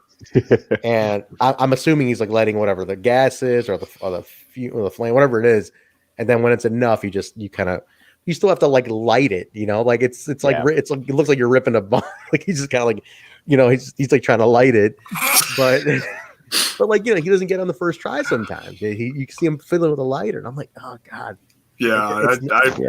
it's awkward as hell. I don't know what he's using. It comes off eventually, but getting to that point is like, is he gonna do it, or what's he doing? Well, I think we can see even over the last no changes in 17 years. Impact's done 3 fireballs over the last year and a half to varying degrees of success. Yeah. We'll be generous and call it that. Yeah. It's just not a good spot, honestly. They need to do away with that spot in general in cross wrestling. It's not worth it. Yeah, I just don't think it comes off right. I just don't think it ever really. It's one of those things where it's like, do we ever need it? That hasn't added much, it slipped my mind. Who did it in the last year, Bill? Who did some fire? Sammy did the fireball. Yeah. There was the fireball at IPWF. Oh, that's right. Forgot. Oh, geez, that's right. Eddie Edwards got the fireball. Eddie's always taking abuse. Poor Eddie. Eddie takes a hell of a lot. He does. God, what a great guy Eddie is. Happy birthday to Alicia. Alicia birthday, by the way. Yes. This is Edwards. And it was Eddie's like 2 days ago too, I think, or like 2-3 days ago. And shout out to anybody, and maybe there are actually some people that just watched the throwback and not the current product, but there was a segment in the last show with the birthday girl, Lish Edwards behind a cage, very reminiscent of the Abyss debut. That's right. Very, very. The show closed with her in that cage, and it was very much like when Abyss was in the cage and Goldie and all that stuff. So total vibes. Who knows? Maybe Scott D'Amore. Maybe he's following along with us. Maybe he's one of those silent people in the chat. Could be. Scotty, you in here? Say hello. Coach? He's just waiting for us to get Team Canada days. That's all. I noticed somebody's playing to the coach up there. Somebody is. Oh, a little bit.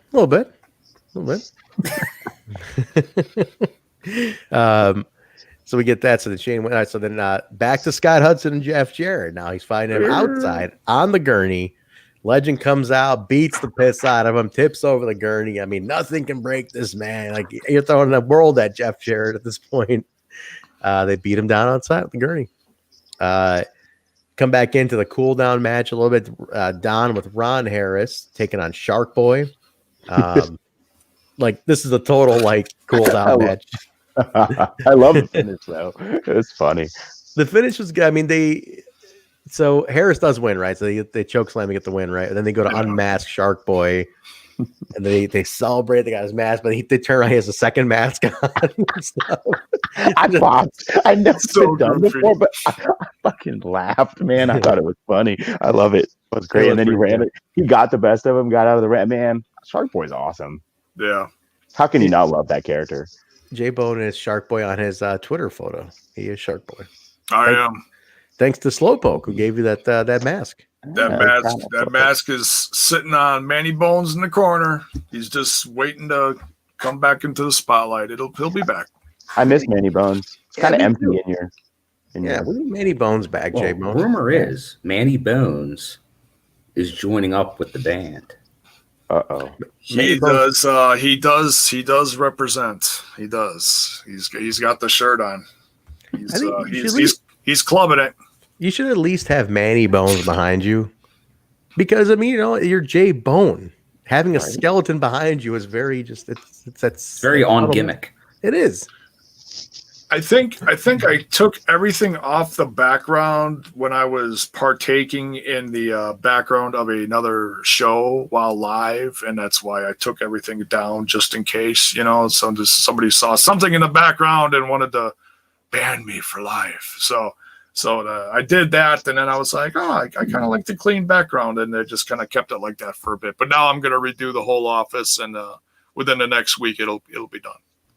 Just because Jay said that, I think maybe I'll register when I'm home based for this, what he's discussing up north, and go full TNA throwback background. See what happens. Oh, that's what you were talking about, Jay. I didn't really count. I'm like, what's he talking about? Yeah, it's the whole. Was he talking about another podcast? No, that's what I was thinking. I was like, another show. I'm like, there are other podcasts about wrestling. There's other ones. Yeah, a little too many, Mark. There's a little too many. We're in a very flooded market, by the way. Yeah, very. It's not a fun experience being in the background on said show either. Oh, and let's not forget True Colors. Yeah. Oh, man, the band segment from TNA. Yeah, always an appropriate comment to say that. Yeah. The next segment's hilarious though. Weekday update with Real Life Crew. It's a very SNL weekend update. This is the first time I believe they're actually calling the three guys 3 Live Crew. Did they call them 3 Live Crew? I didn't catch it. Did they say 3 Live Crew? Yeah, they said they said the weekly update with 3 Live Crew. Yeah, I didn't catch that. I wrote that in my notes because that's how I refer to them, but I didn't catch that they actually called them 3 Live Crew. Does anyone in the chat too? If you guys heard it, they're still. I mean, they're all behind the desk looking professional. Not professional. They're stealing my gimmick. I was a little upset about it. and they did say it was referenced. So it was okay. I believe this is the official debut of 3 Live Crew.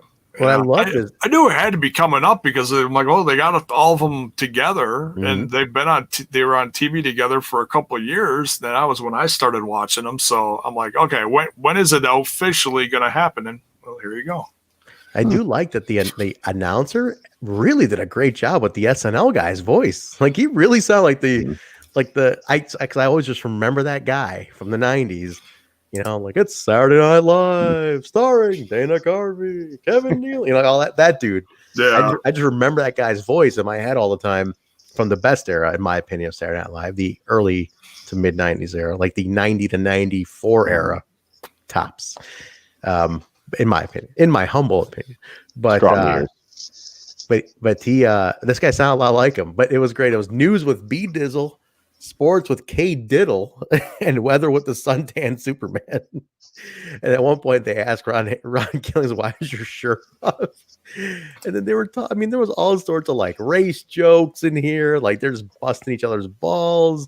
Oh, it's all about busting each other's balls and just razzing each other, ribbing each other. Yeah, it's hilarious. I thoroughly enjoy this. And BG James corpsing halfway through it, trying to just continue. He's cracking up at truth. He loses it. He absolutely loses it. Rex, I think, is going to confirm on the Three Live Crew as well. We're going to watch it back, I'm assuming. But it's funny because they start talking about like when Killing starts doing the weather. And he's talking about how PG starts talking about how like white people can't handle hot weather, and he's like, Killing's like, that's why my shirt's off and it's cold, it's hot in here. It was just like what the. But then they go into like the sports, and it's like he talks about how Sosa corked his bat, Kobe's cheating on his wife. Glen Gilberti. Time capsule. It was like whole time it capsule. Really is a time capsule from what was going on almost 20 years ago. Yeah. Like Glen Gilberti's like doing favors backstage. Hoovie's gay. They're all just like dying because it's all inside jokes on their buddies. Right. Like, it's funny because everybody they're ripping on Glen, Hoovie. Like these guys are all up here on Keeping It 100. Like they're all always on their podcast. So it's just one big inside joke, you know, like just funny shit. And yeah, you're right, J-Bone. Like Bro Dog just losing it. Like Brian's just losing his shit. And he's just like trying to keep it sane, but funny as fuck. I love it. I gotta see if this segment's on the DVD, the rare Three Live Crew DVD. Very rare, which I have. Well, now all TNA Impact DVDs are rare. They're gone. They're coming back. I did talk to Ross. I asked him. I said, "Are the DVDs coming back?" Because I'm like, some people are asking, and he's like, Trent, we know you're the only one. We know you're the lone DVD collector left. Yes, we'll make you one. They're like, Trent, we know everybody streams the stuff now. Like, no, people are asking, but he said old school is still cool. Exactly. They are putting it back, he said soon. I just noticed, though, as we were broadcasting, I did go to Shop Impact, and they did add another section today.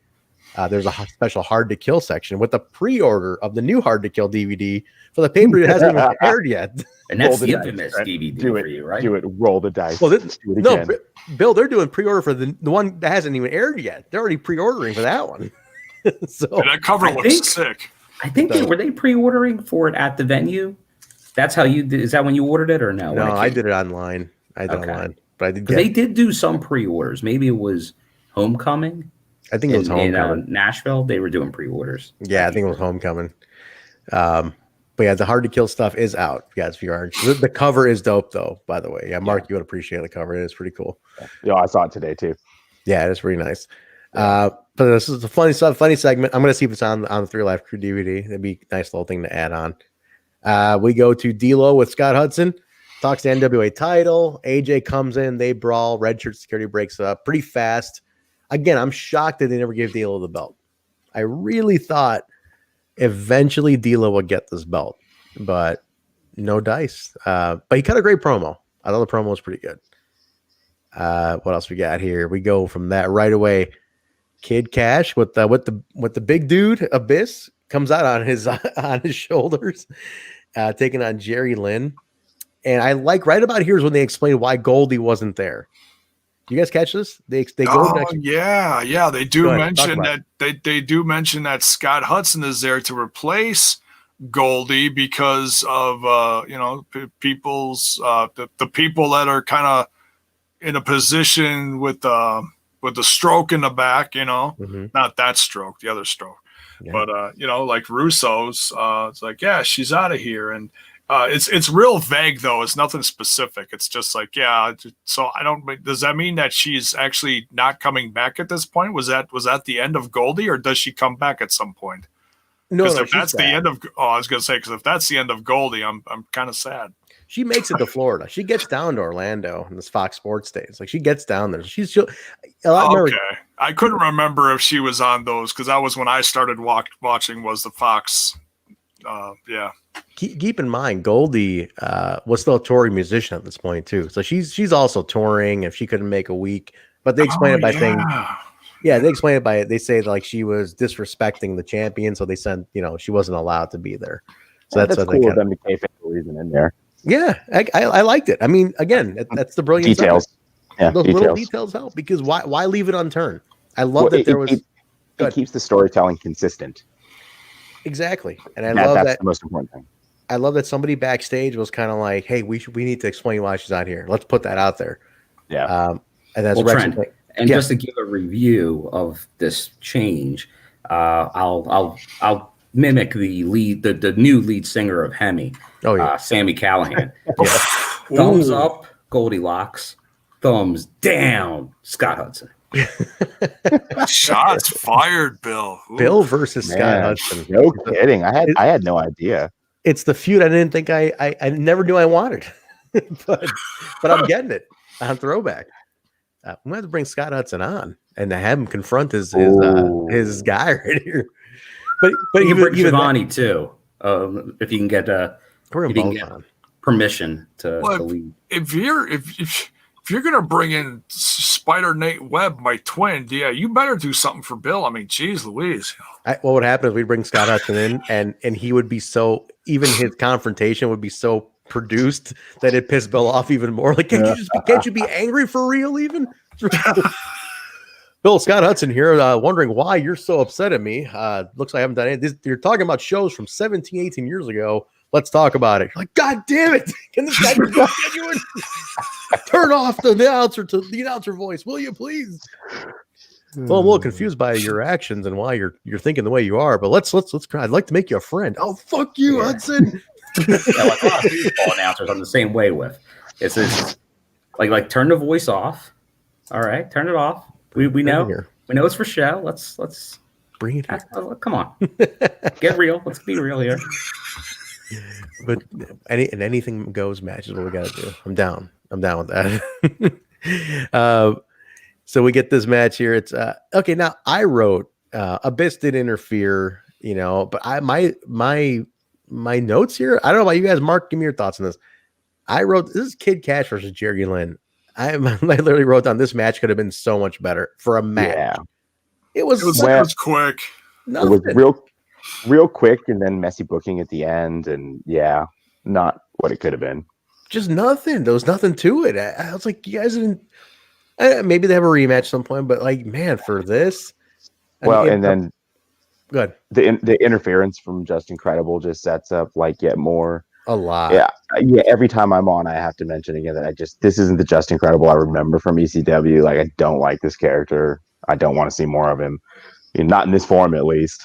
Yeah, but he came in. He kendo sticks Jerry during the pile driver. Cash gets the win, but I mean, there was interference, but the match, even with in the non-interference parts, had no meat on the bone at all. There was nothing much there. I was like, damn, what a waste. Yeah, but we'll see. We'll see where it goes. If they do a rematch, I don't know. I felt like Jerry was just kind of shoehorned into this one, really. To just keep the feud with Justin going. I tell you what, though, it was one of those things where me seeing Abyss for this is his inception. It's like he's the first couple of weeks he's really taken the place by storm, and I gotta admit he's such a prominent figure in the background. I was very distracted by Abyss. Like these guys could put on a 10-star match. That's the facts. But just the fact that Abyss was there and just oh my God, who's they kept talking about Abyss like oh man, what's he doing over there? Oh no, what I mean, think about it for the time. But I mean that in a compliment way to Abyss, of course. Yeah. I mean, he was a mysterious character at the time. I mean, think back 18 years, right? I mean, he's a mysterious character here. I mean, he's not talking. He's this big dude. No one's ever really seen him before. They give you a little credibility talk today, mentions how he's been in Puerto Rico, he's beaten Scott Hall and so and things like that. So they give you a little credibility on who the guy is, but for the most part, we don't know who the fuck this guy is. He's just brand new, just big creepy dude. And even when I started watching a couple years later, I mean, that was a fresh brand of everybody for my eyes. And even then, Abyss, I'm like, oh my God, who is this guy? I mean, yeah, there's the comparisons to a big guy with a mask, like Mankind. You see things, you hear things from fans online. But man, this guy, there was something so much more mysterious about it. Like there's something kind of kooky, mildly comical at times about Mankind or any of his other characters, but there was nothing comical about Abyss, man. The guy was terrifying. Till much later. Well, Abyss evolved many years later, but yeah. But no, that's a character. Total sidebar. The Abyss character, Mark, this is a good Patreon show. You can do a full career analysis of the Abyss character, the layers that character went through. Oh man. I mean, talk about a character with like development over the years. Yeah. Abyss is a huge one for that. Huge. I love this early stuff though. I mean, I like the heater role in wrestling as a kind of a general rule. So like this is perfect. That I can remember watching this for the first time and that black hole slam like blowing my mind. Like what a sick looking move. And like that was all he did, would just come in and he was menacing and delivered this wicked move that you hadn't seen before. Man, I loved Abyss back in the day. I mean, even through like Decay and all that stuff as well. But this version of Abyss is scary. Wait till it starts developing as we go on. I mean, you're gonna start seeing the matches. Like there's something to this character, and it's pretty awesome. Where are we at here? We go from that to another great video package, guys. Sonny Siaki gets his own music video here. Trent's favorite. Sonny Siakolypse. Now it's the same font, I think, Bill. Is this the same font from earlier? I'll tell you, somebody was having fun in Paint, Publisher, horrible editing tool. I got the quote here from the promo. It says no more cocky Siaki. I'm the ace in your face. Sounds like a t-shirt. How did I like Sonny Siaki originally? I don't know. I loved him originally, and I cannot get into him on the second run through. No. Well, then this is a kind of I'll always say this, a turning page point in the company. Like sex is breaking up, so they're trying to okay, we're gonna go Glen Gilberti. We'll make him gonna manage the Simon Diamond and Swinger. Siaki gets his own little thing. He's still the ace, but now he's by himself. Oh, there's Swinger. There's a great t-shirt right there. Thank you. Swing. Oh yeah, somebody play that. But yeah, I like this. It's like, okay, they're trying to break him out. Yeah, it was something to do something. I mean, it makes sense what you're saying, J-Bone. Sports Entertainment Extreme, you're breaking it up at this point. You got to at least establish these guys with some mileage somewhere. Get them onto something. Yeah. So they're trying. They're trying. You guys swing? It's like I looked at his face. I knew he had a soundbite ready to go. So we get that. So we'll see how it develops with these three that they're trying to break out. I'm imagining Low Key's going to get a music video at some point here too. If not, what a tragedy! You need a Low Key music video here, and just Low Key narrating it like, "This is my video. Enjoy." The earth is flat. Do not wear a mask. I was go there. Mark's I don't have anything left. Bill took mine. I'm low key. I'm stupid. I don't know. I have to. I'm low key. I don't. Fuck So, you, you know, Loki. would it be Fuck even you, better if Loki. it has no music? Because Loki's like, I don't like music. I'm serious. And it's just a bunch of highlights with no music in the background. Dude, Loki deserves to get shot on. Fuck him. There's a lot of heat on low key lately. Fuck you, Loki. Low key, TJP. A lot of these Dude, guys, fuck man. TJP. You got a lot of heat this week too, TJP. man. TJP is Filipino and he can suck my fucking balls. See that Filipino flag? That's not fucking TJP's. Fuck you, TJP. Fucking douche. Yeah, fuck TJP. Mark's shooting on TJP. Mark, we might have to. I mean, shit, man. They like us at Impact. Not anymore though. Good thing throwback. Good thing throwback. You've stepped over the line now. You've taken it too far. Good thing throwback's very niche, you know. Like Ross has been watching throwback. Who hit the stinger? That was perfect time. I think it was, who was that? Who was Stinger? Who hit Stinger? Was that you, J-Bo? Good for you.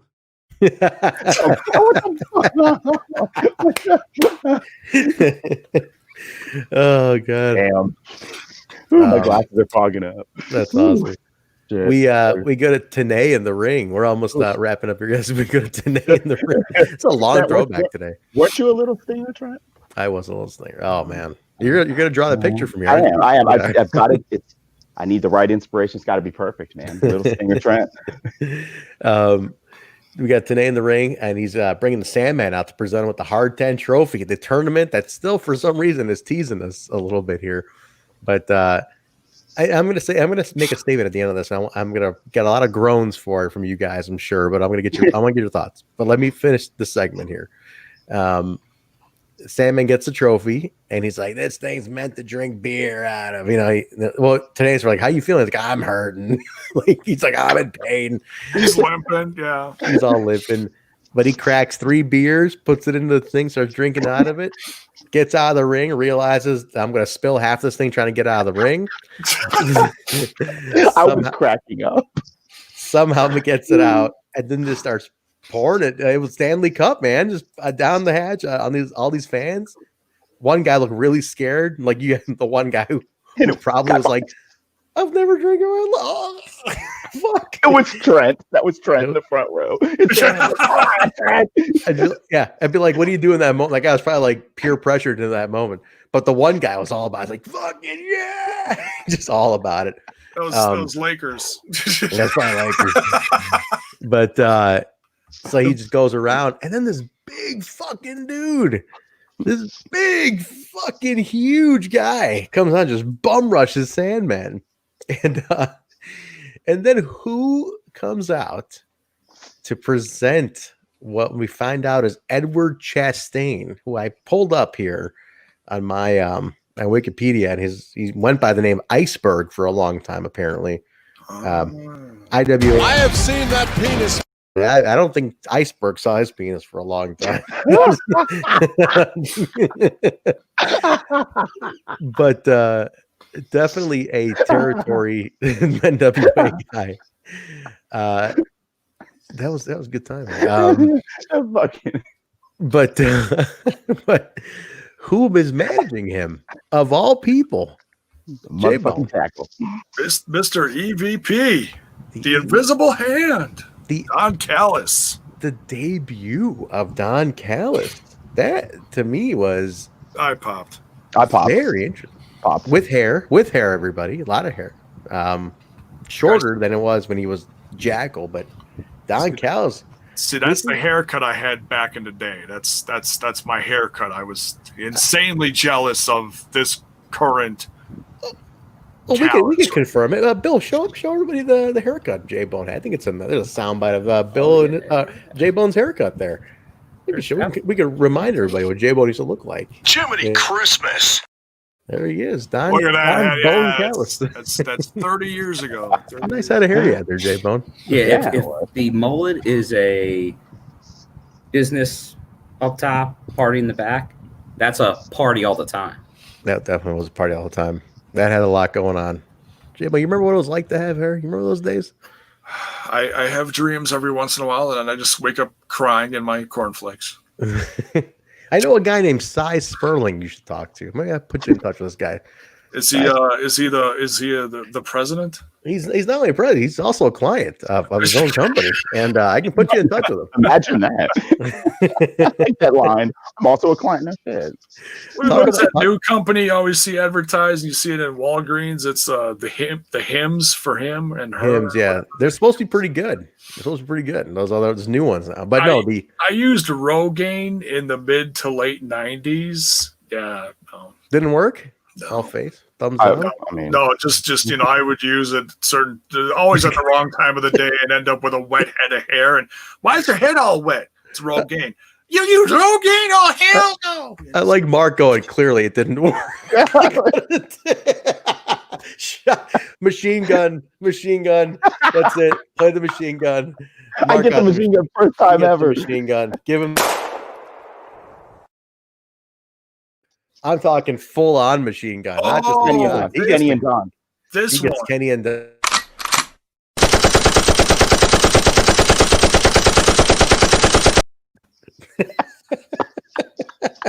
Actually, that's a more fitting machine gun, Mark. It is for this one because it's J-Bones. It's three quarters of the machine gun. It's a long. You can turn it off whenever. Oh God. It feels more like Sunday dinner, doesn't it? It feels like it. It does. So this is a big one, though, guys. I mean, this is something. I'm going to tweet this out tomorrow when I plug the show on Twitter and stuff. So anybody listening, definitely retweet this. Like, I want to bring a little attention because Callis is hot right now. Callis is a hot commodity right now. Yeah. So I'd love for people to bring attention to his debut. Maybe Garrett can see it and be like, oh, I should put that out. Maybe put the clip out. It'd be cool because he was. People forget he was there early. I mean, within first year, 14 months or so. So, he's got a presence in the company early on, and it just is very interesting from a story perspective that he's doing what he's doing now. And I'm curious where it ends up going. But he talks about he's going to eliminate hardcore. Hardcore wrestling's over. Kind of like he was doing with the network thing, right, Bill, and ECW, like clean up the company and all that. So, yeah, this is the Don. You're right. It's the Jackal. It's Cyrus, which the makes virus. sense. Yeah. Obviously, a lot of ECW connections at this stage in TNA, so it makes sense. Obviously, it's nice to know. I feel like the crowd did know who he was because there's been a lot of people they didn't know who they were when they showed up. Yeah. So no, and obviously, gold on the mic. Always gold on the mic. Always. Even then. Yeah, it was fantastic. But no, he's basically doing the Cyrus, the virus character, the network guy. I'm here to clean this place up. Hardcore is dead. Weird to bring him with Chastain. I'm curious to see where it goes. I don't remember any of this Edward Chastain guy.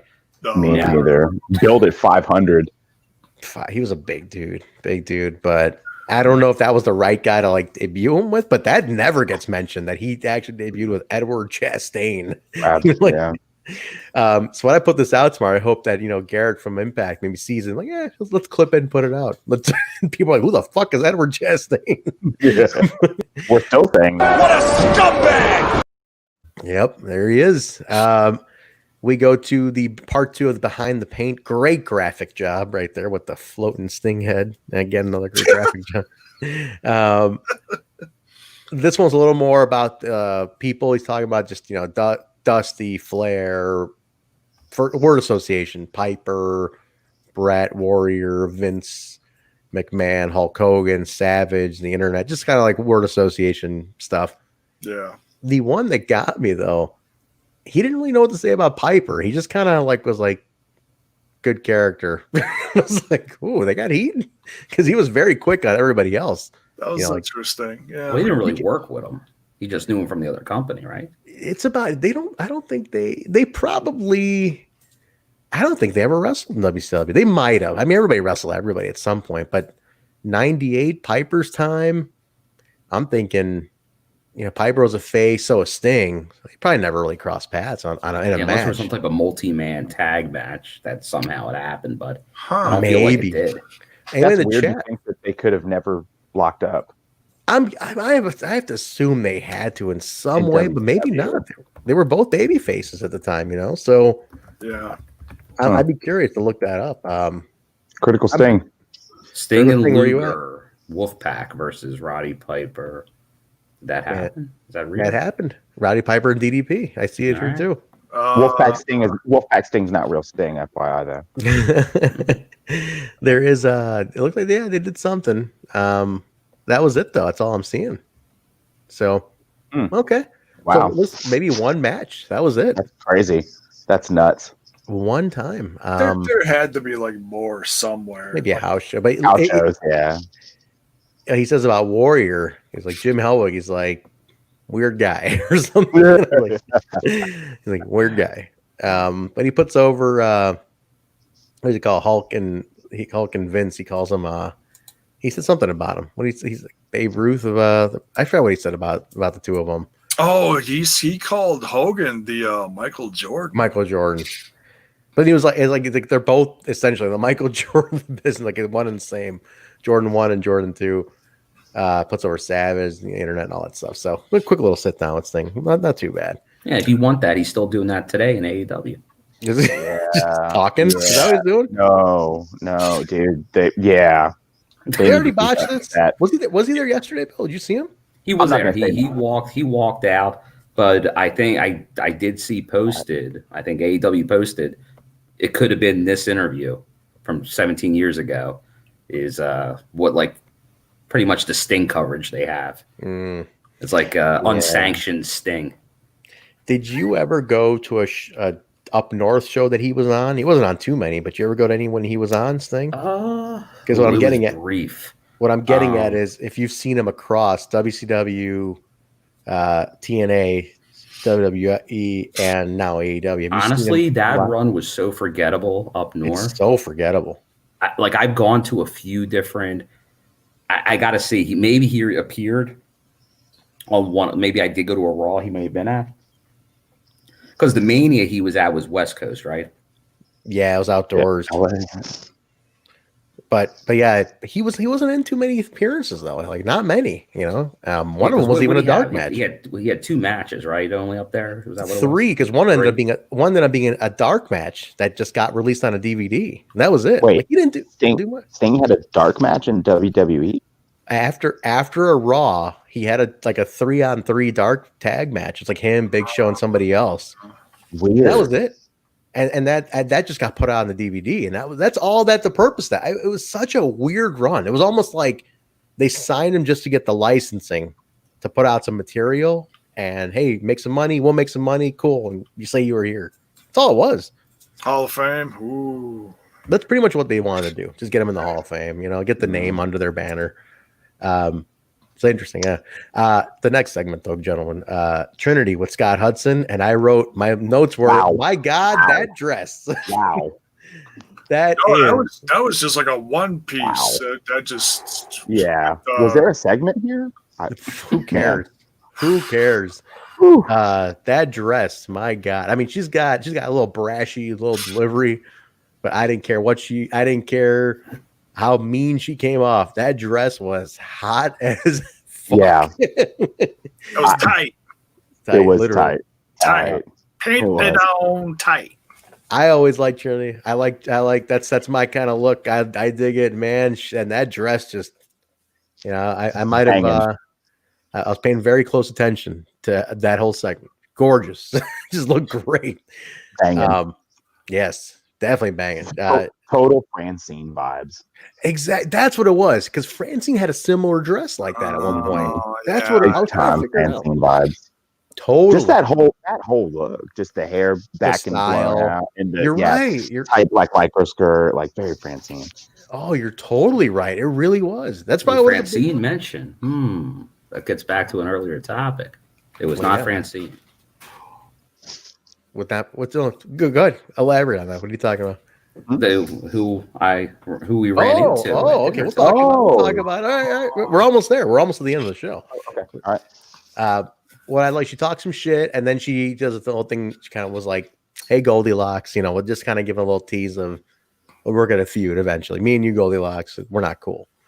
All right, last segment here, guys. D'Lo taking on AJ. Titles on the line.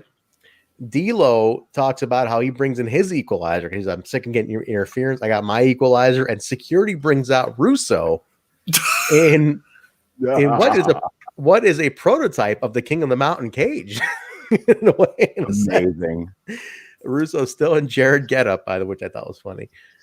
He brings him out, and he's in there. Russo's just, what the fuck? Like, you know, listen, people have their views on Vince Russo, but I will always say this: the guy absolutely does. He puts all into his performance. He does try to give everything. You can't say he doesn't give all into performing.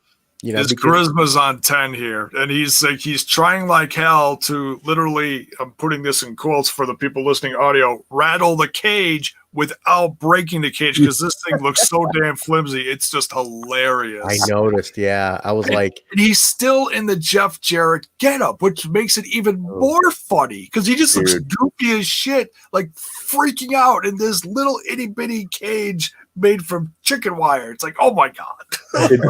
On Smash's podcast earlier, I told the people in chat, if you're gonna watch a throwback on TNI, but you don't want to watch the whole thing, you have to watch this match for this Buff Bagwell Mom on a Pole-esque thing. Like, this whole situation is so kooky and wonky, and like Russo in the getup, and it's all jacked up, and the cage is falling apart. He's holding it while shaking it.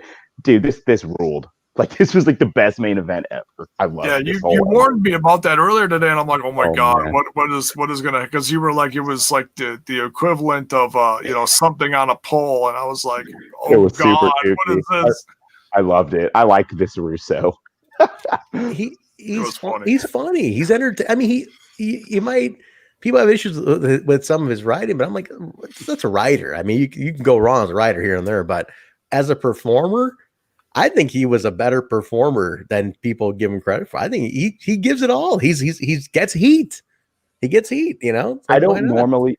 He's got go away hate with me a lot of the time, but I really liked this. This was good, I liked this and his role in the earlier segment.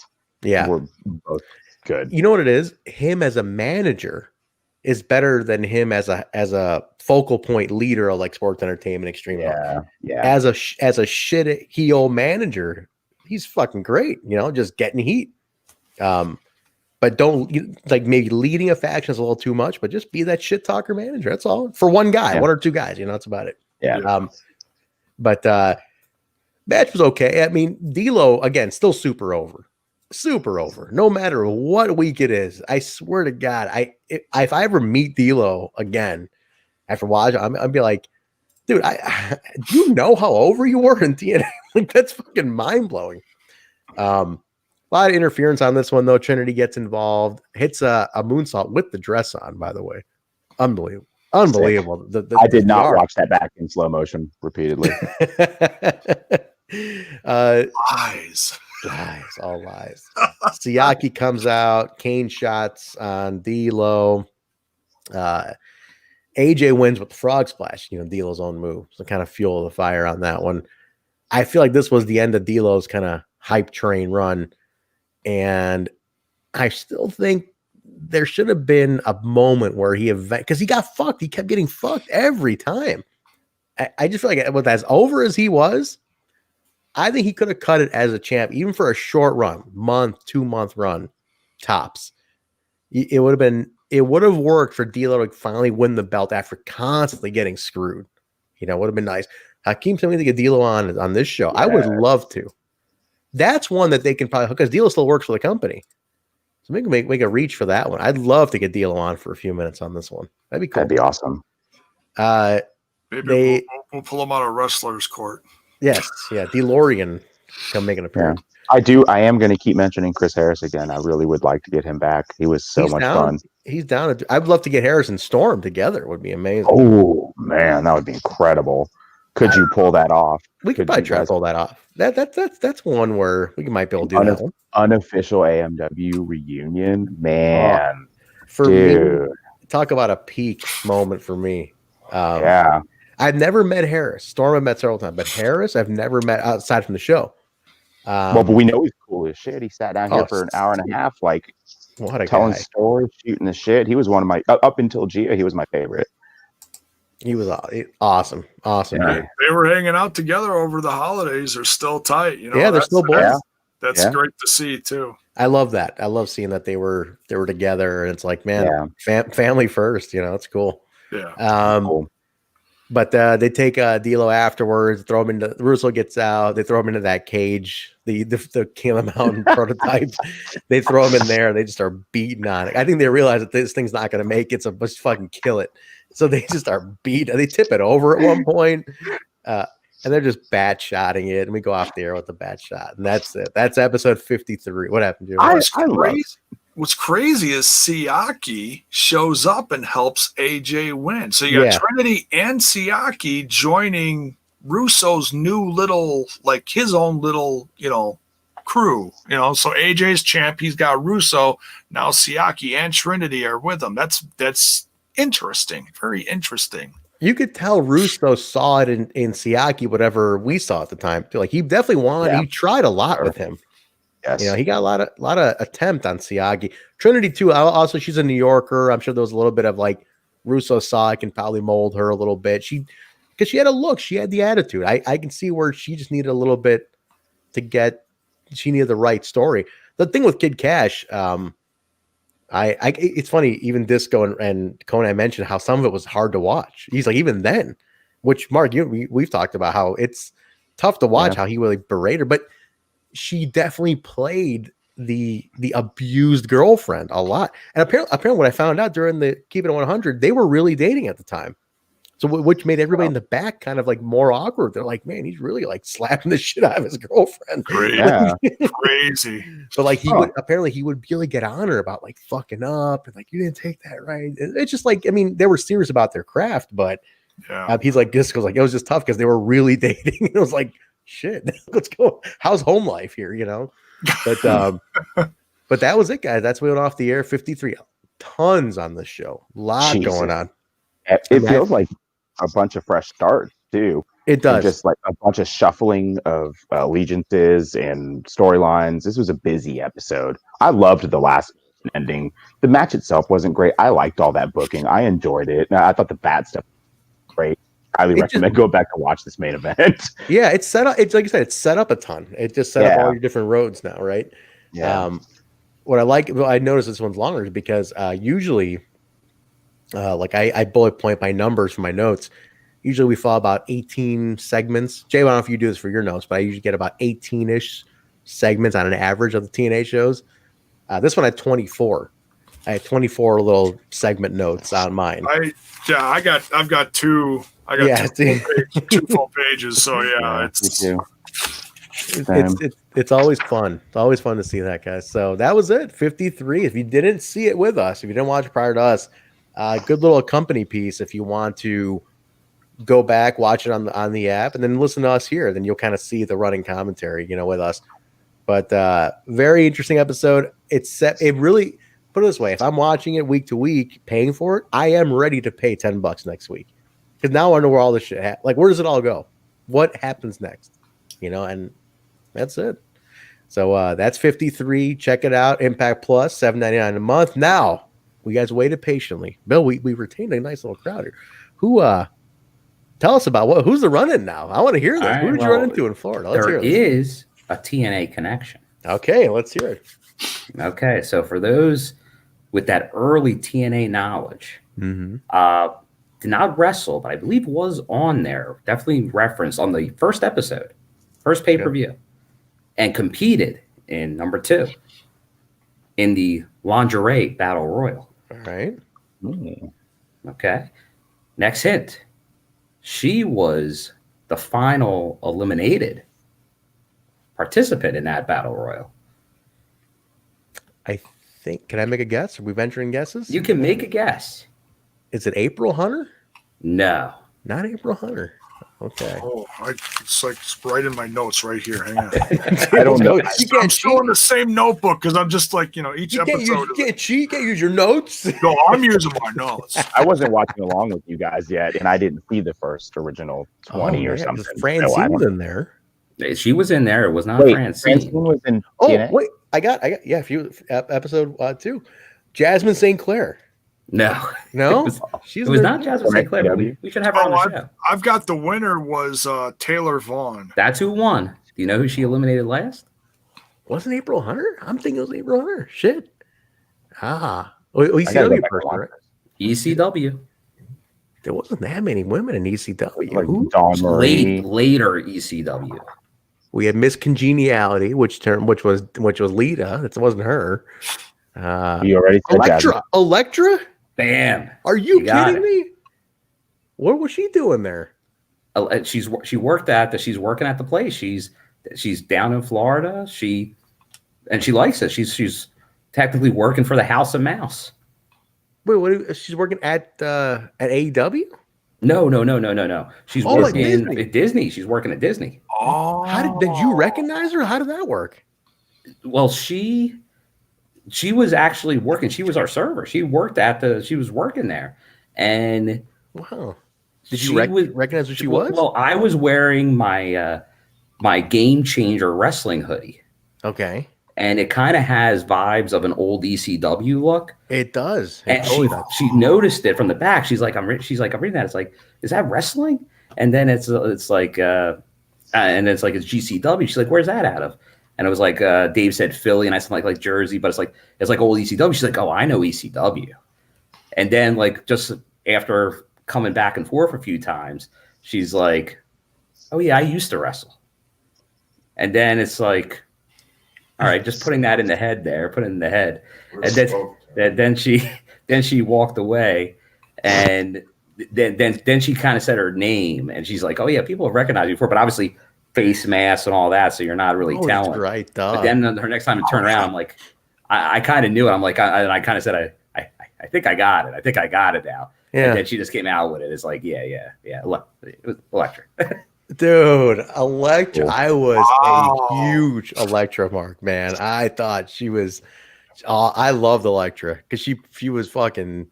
I mean, dude, I was like 16, 17, and she was stacked. You know what I mean? Like, I'm talking Electra was hot. So, like, what years are we talking about ECW? Because I know there's like 99 through the end. Yeah. Okay. She can't 90 through the end.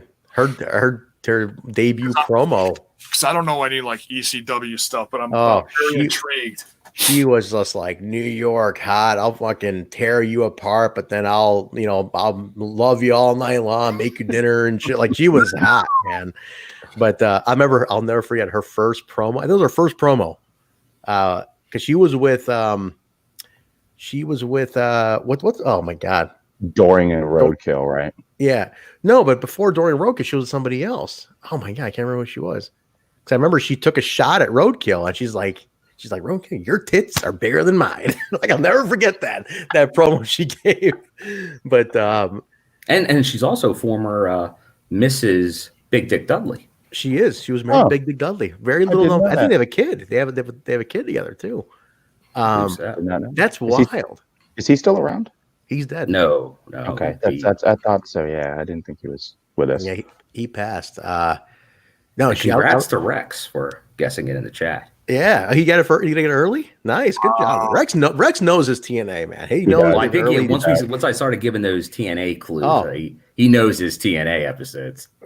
He's the critical sting of early TNA. He really, critical things in here. Critical things in here, and he's like, "Are you asking me for knowledge about shit?" Yeah, I was born? should have asked Rex. Like, keep it to when I was alive, guys, please. No, Rex knows his early TNA Asylum stuff, no doubt.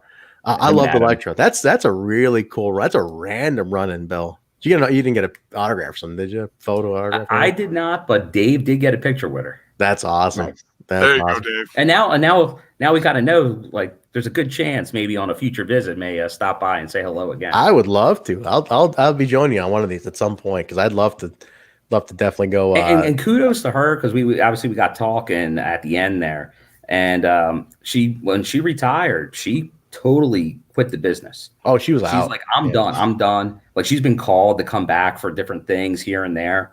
She hasn't done anything. When she honestly, TNA, that was her last appearance. She was done. That was it. She came back for TNA. Like, she was offered to go up north. She did a little stuff with the Godfather as one of the hosts while she was still doing ECW. Probably a couple appearances where she just comes out arm on arm or whatever. Yeah, but like, I don't think they were like credited type appearances, but like appeared on screen.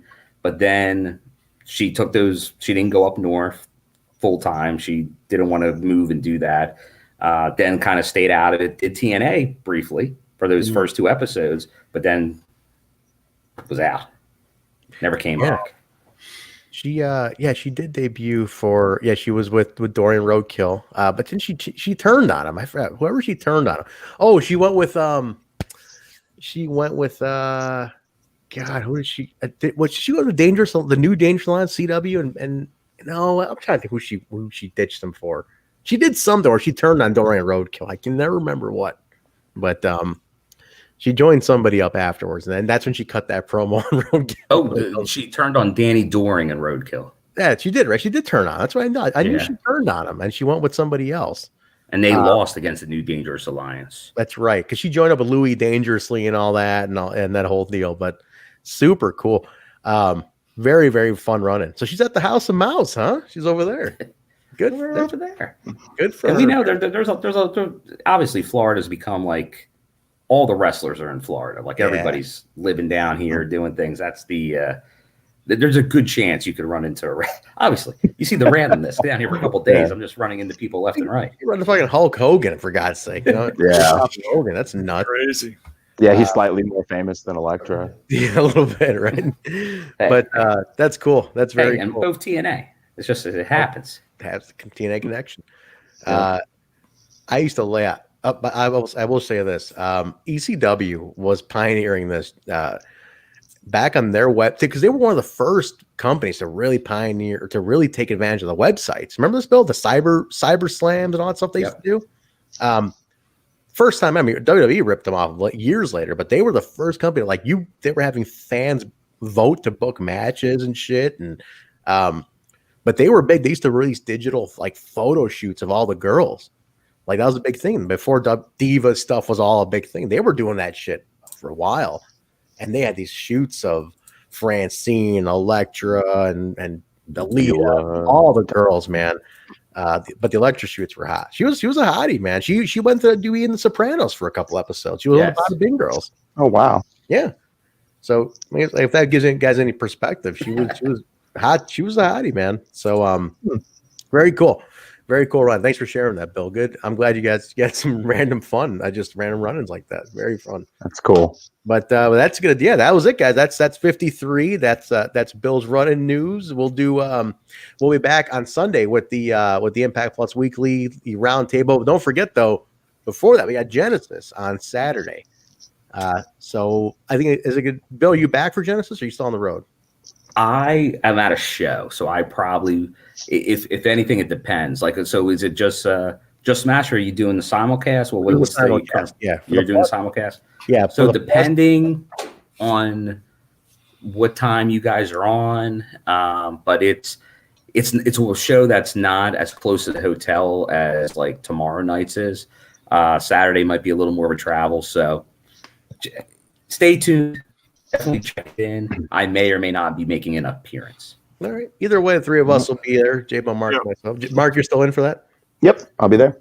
Okay. Oh yeah, yeah. And tomorrow night over on Smash This Podcast, I'm going to do the review of the 2011 Genesis. Nice. Very cool.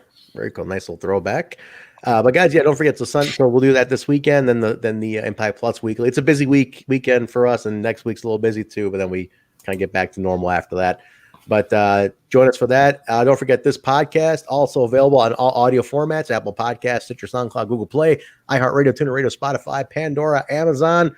Tell Alexa to play us; she will play us. But don't forget to rate, review, subscribe, guys. Give us a 5-star rating, preferred if you can. Don't forget to go to iTunes. Real simple. Hit the rating button. Leave a little comment. We always appreciate that. And go ahead and check out twitch.tv/Total Nonstop Impact. That's our official Twitch channel. YouTube.com/Total Nonstop Impact. ProWrestlingTees.com/Total Nonstop Impact. The sale ends tomorrow at noon Central, I believe. Bill is nodding his head. No. That sounds right. That sounds right. Yes. I got to go through my cart then. My cart's half full, and I'm going to need to weed some out. Yeah, actually, and it's going to be, since we're past midnight here, Saturday then. So through the 9th, you can still get your deals. Pick those up. And then, so we got a couple shirts up there. If you haven't gotten any yet, now's a good time to get them 20% off. What else am I forget? Discord. We're on the Discord as well.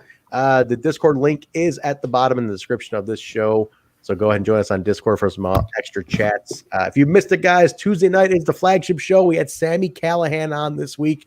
Go back and listen to it. A really entertaining episode. So thank you to Sammy for being there. We appreciate that, Sammy. And one other thing, the Celebration announced their guests, their hosts, and it's Matt Stryker, not the one that was on this episode, our Matt Stryker, and Mean Gia Miller. Mm-hmm.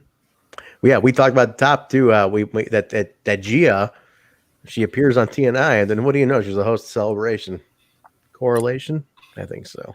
Am I forgetting anything? We call that the TNI blessing. Yes. Let's get our plugs in here real quick. J-Bone, where can they find you? Tell them where they can find Smash. Remember, folks, it's a blessing. It's not a curse. Just screw that curse. It's not real. As Casey Navarro would say, truly blessed. Truly blessed. Jay, where can they find Smash and all the review you're doing tomorrow and stuff?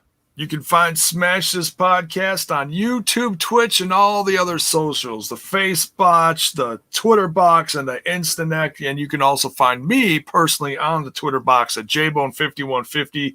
That's Jaybone 5150. Oh, Smash is also newly on audio too. Anchor.fm, Smash This Podcast. Is it going to iTunes and everything too, Jay? Yes. Spotify, iTunes. There's about 7 or 8 different platforms. Google, it's getting out there. So don't forget to subscribe to Smash, guys. That's a way to get Jay seen a little more. You get a subscription to that on your platforms. Bill, where are you at? Where can they find you? Some exclusive photos about to happen.